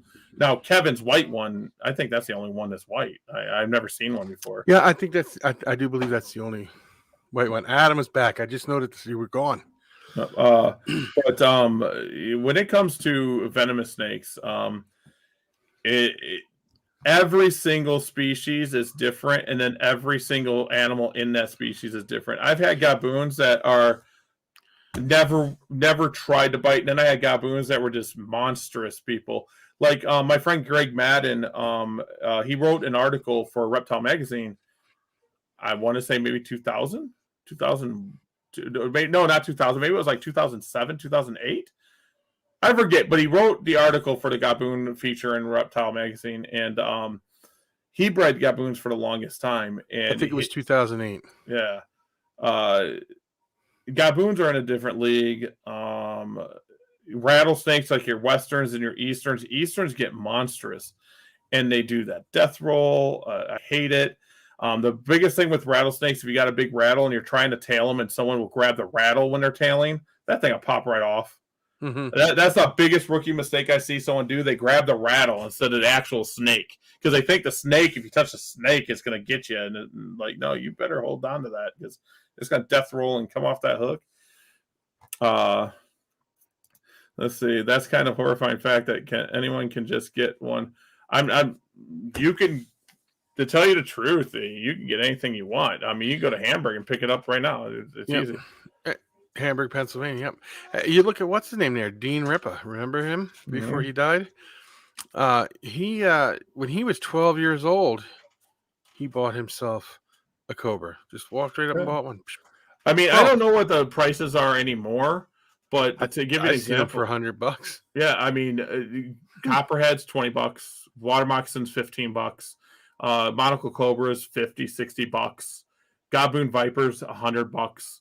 I'm not saying I'm a venomous guy. I love venomous snakes. I mean, how much do you want to spend to die if you're a rookie? What do you want to spend? And then you go look at what's his name. You got your Gila monsters and stuff like that, and they're $1,200, $1,500. I mean, but most of them are protected. They just paperwork to get some of the stuff, the Gila and I the suppose. I mean, Eastern Diamondbacks and Western Diamondbacks, I couldn't sell a Western Diamondback baby for $25. That was overpriced, $25. And Myrtle Beach, the cheapest Cobra it was about $450. It might be now, because it might have changed. I'm talking, this was 2004 to 2011, 2011. I mean, it was cheap. Cheap. I bet you if you went to the Hamburg show where they had the venomous hat up in Pennsylvania, you could probably find them cheaper than that. I mean, especially if you wait till the show's getting ready to close for the week for good, the one reason is when people are breeding these, when they're importing, well, they import the stuff that needs imported and the wild caught stuff. I guess they can just stop buying if they're not selling. But if you're breeding it, there's not a big market for venomous snakes. It's just not a moneymaker. You do it because you like it. Yeah. Well, and then you get 3 people that breed them, and then you got all these babies that, and there ain't a big market for it. 3 people could flood the market and be like, And that's why most of the venomous people we just traded. We're like, oh, we want that species, that species. It was like there was the market, and then there was the market behind the doors. There's the market and the market. The venomous snake community is really cool. I don't like the venomous snake community today. I don't like it at all. I don't like the people in it. I like the old school people, like the people in it today are in their 20s, and they're just different than the old people are. They really are. They're just different, and they don't like the older people because the older people got rules that they're like set on, and then they don't believe in the rules, and it's a whole different ballgame. I say there's got to be rules because social media creates them, and I mean, we learn from our mistakes. Al's telling me something because he's made a mistake or he knows someone that made a mistake. So I'm learning that. He's teaching me off his own beat. And when you're in venomous, learning is not dying. I mean, that's basically it. A mistake with venomous could be very serious. It's almost like big cats. I want to get in cats. I do. I don't want to get in tigers. I want servals and stuff like that. But I mean, Joe Exotic and Carol Baskin and them type of people, I mean, they do have knowledge how to take care of big cats. If you don't, you're going to die. Yeah. You're going to die. So they do have some knowledge. I know of Joe Exotic from being in the exotic trade. The Joe Exotic wouldn't know me from Adam. The closest I know Joe Exotic is I'm friends with Danny Mendez. And Danny Mendez knows Joe Exotic. Yep. So what the free handling, we were talking about this earlier, and like Gary and I both said, we don't have a problem with it if you're not doing it on camera, because if you're doing it on camera, some kid's gonna see it go out, and here in the United States, you walk out, you see a copperhead on the ground or something, some kid will be like, oh, I could pick that up. They do it, It's I don't like free handling at all, but I've done it. If I'd be lying to you, I probably have friends that watch this and say, well, Gary, you've done it. I've done it. There's times that your hands work better than a hook. There is, and it's true. Am I going to free handle a gaboon viper or a puffy or something like that? No. But am I going to tail a cobra? Well, yeah, I'm going to tail a cobra. I'll have a hook in my hand, but probably going to tail the cobra the whole time. It comes with experience. Like, could I jump back in venomous right now? Like like I used to. No, there's no way. I'd have to keen my skills in again. I have been bit. It happened, but it was a stupidity thing. It was on this finger. And I got a mangrove bite. I got a scar on a mangrove bite. If anyone ever sees me in person, I can show you the scar from the mangrove. But the mangrove bite I did purposely. What, to see the results? Yeah. I wanted to see. It was biting me, so I just let it bite me. I literally let it bite me, and it did nothing to me. But that doesn't mean it won't do it to you. No, I've seen people get bit by those and not even have any side effects. And then I've seen some people get bit and they get a big blood blister, huge spot, all kinds of trouble. So that's the same thing with like the hognose stuff. I've seen people get bit by that with no problems, and then other people have problems with it. Well, the mangrove bite didn't heal for a long time. It didn't bubble up. Like, it didn't happen. It just didn't heal. It was there for like 2 months. I got a scar from it now. The other bite, I'll release. It's on my podcast. So you guys should go look at Reptile. I think it's Reptile Views. No, it's Reptile Page. A second here. Let me see what it is. ReptilePage.com. Is that it? Nope, that's not it. It's called Reptile Views. Reptile Views.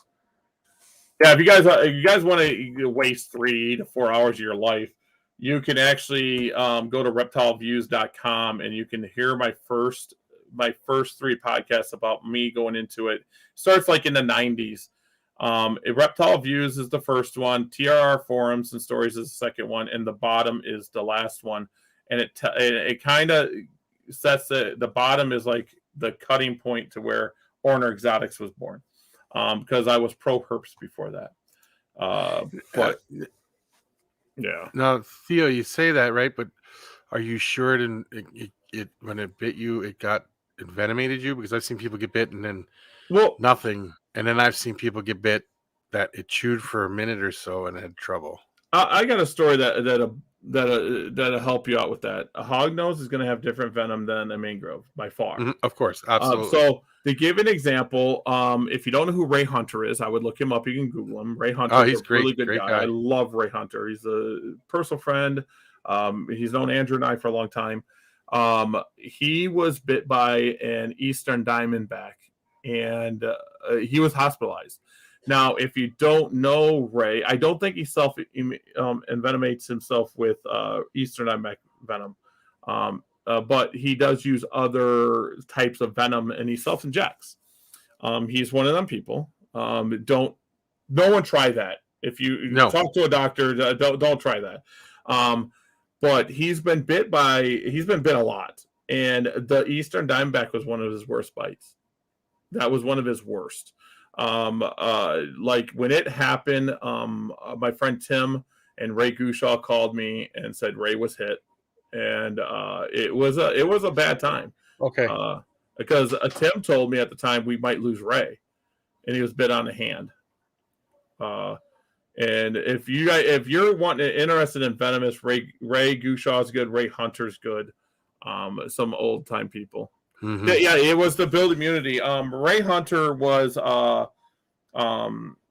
Ray Hunter is he milks something like Jim Harrison does. But yeah, he injects. I don't know what venoms he injects. I don't know. I couldn't tell you what it is that he did. But he was mentored by Bill Haas. Yes, Bill Haas. Now, Bill Haas is a legend in the reptile community when it comes to venomous. So he's one of them people. He died. I want to say, gosh dang it. Now it's going to bother me. 2010? Something like that. It's been about 10 years or so. Yeah. 2010, 2011, something like that. Of old age. He was 100. Yeah. 101 or something like that. Bill was bit, but he self-injected too. So yes. But I mean, Bill forgot more about venomous snakes than we ever know. And it's just different. Ray's cool, but that's why the venoms are all different. I mean, even it's like Andrew said, from species to species could be just 40 miles north, then it's going to be a little different. It just is. Like the Southern Pacific and the Mojave don't follow the typical rattlesnake. Nope. They just don't. Southern Pacifics and Mojave rattlesnakes are nasty little buggers too. Yeah. I love venomous. I should see it. Ray, come on. Al, come on. Ray, Al told me anytime. I think it'd be great to have one of those two on here for sure. Al knows Absolutely. about venom and scientific names. Al is very scientific when it comes to any of his stuff. Yeah. It's kind of cool getting to know him behind the scenes, though. He's a little different, but he puts. If you guys don't want to see the hypey stuff, Al's channel is cool. Viper Keeper on YouTube is really cool. Yep. I don't even know how many subscribers he has anymore. I don't know either. It's up there. Look. I think it's about 6,000 or 7,000, maybe more than that by now. He's probably got like 30,000. Let's see. There it is. He's got 955 videos, and I don't think he shows what he gets subscribers. Let me just click on a video and see if that tells me. Yeah, he hides what his subscriber level is. I guess he doesn't care about that. He doesn't do. No, he's not on there for that. But yeah, he has one of the most beautiful collections that you'll see, and he has some rare stuff. So if you want to see some rare stuff, Viper Keeper is the way to go. And he comments back on some stuff too. Yeah, I mean it takes time, but he does comment back on some stuff. And I'm looking. I wonder if he got rid of. No, he's at 955 videos up. So I mean, he just put one up not that long ago. Yeah. Let's see. I'm just on there. The mixed bags are kind of fun because it kind of shows everything. I'm 6 years back now. This is 2014 mixed bag. I mean, I know that I mentioned in some of his stuff from 10 to 12 years ago. I mentioned a lot because we mentioned each other a lot. 10 years ago, Viper Keeper Speaks. St. Louis Zoo Part 2. That was a really good one, a good series. Mm-hmm. Python Ban. He used to do Herp Radio with me all the time. I think I did like 4 or 5 like interviews with him. I'm 13 years back now. He's 13 years back, 14 years back. Yeah, he's been on for a while. 15 years back. Yeah, so he's 15 years ago. Yeah, he's been on for a while. So that's an insane thing. So the bill, let's see, that's fascinating. Way out of my lane, but definitely, yeah. I don't recommend just because I brought something up like that. Don't recommend anyone ever doing that. It's a very dangerous thing. Injecting venom into you, even in a small amount, can and will kill you. Yeah. Absolutely. There is a science to it. They know what they're doing. I would never do it, but I'm not going to judge him for doing it. So. I don't recommend doing it. He'll tell you the same thing. He'll tell you the same thing. He'll say, I don't recommend doing it. But Bill Haas used to do it too. He did the same thing. But Bill Haas saved a lot of lives. So he's a legend. He's a legend in my book. Not many people know him, but I mean, the old school people like you and Tom and we know him, but the new venomous keepers, if you say Bill Haas, they're like, who? I'm like, type his name in. Just type his name in. The dude Bill Haas Haas. He's it's with a T though. It's Hast. Is there a T in it? I thought it was just Hasst, or is it Hasst? It's Haast. Let me see. I'm going to search it right now to see. He's on Wikipedia. Yep, he's on Wikipedia. And he did die June 15, 2011. 2011. Yeah, it's like I said, like 10 years ago. Yep, here's an article on News 18. Scientist turned snake handler was bitten 170 times. Man, now I'm getting deep. Now I'm getting really deep. The guy, there's so much on. I mean, he has a website, billhaas.com. So if you want to learn about it, it's still up. The Life of Bill Haas, the Miami Supertarium. You could look him up on YouTube. You see all the videos that people have done about him, and like back in the 50s when he was on TV shows. I wish I would have known him personally. Like I got the.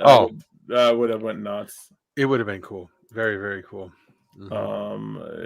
Just he's one of them people that not many people ever hear the voice or his name spoken, and he should be spoken. That's legitimately fascinating thought. That's fascinating. Way out. Oh yeah, don't do it. Yeah, but venomous snakes. I mean, I have so many venomous friends, and you probably have venomous. We could get them on. I mean, I would like to get. Told you my buddy wants to come on. Yeah, the fights, the roundups and stuff like that. Yeah, let's get him on. Yeah, he wants to come on. Yeah, I hate roundups. So does he. Never send me roundup stuff. I won't read it. I won't look at it. I try to skip over stuff that's not important, and that's a really quick way for me not to read your stuff. Roundup, nope. Not me, not my bag of beans. I don't like killing wildlife for any reason, but I understand hunting. I do understand hunting, but I would rather shoot him with the camera. That's the way I am. But we are at 2 hours and 10 minutes, so we can get out of here for a little bit. But we have some guests coming on. We're going to get scheduled soon, and we'll put them out. And if you are listening to this, you want to be a guest, just put a comment on down here or email one of us. It's Gary@faunaradio.com. And he's got an email, Andrew@faunaradio.com. I got to tell you, I log into it again. Yeah, I keep forgetting. I lost that information. Or just go on our Facebook page, faunaradio.com, and message us there. It don't matter. I get all those.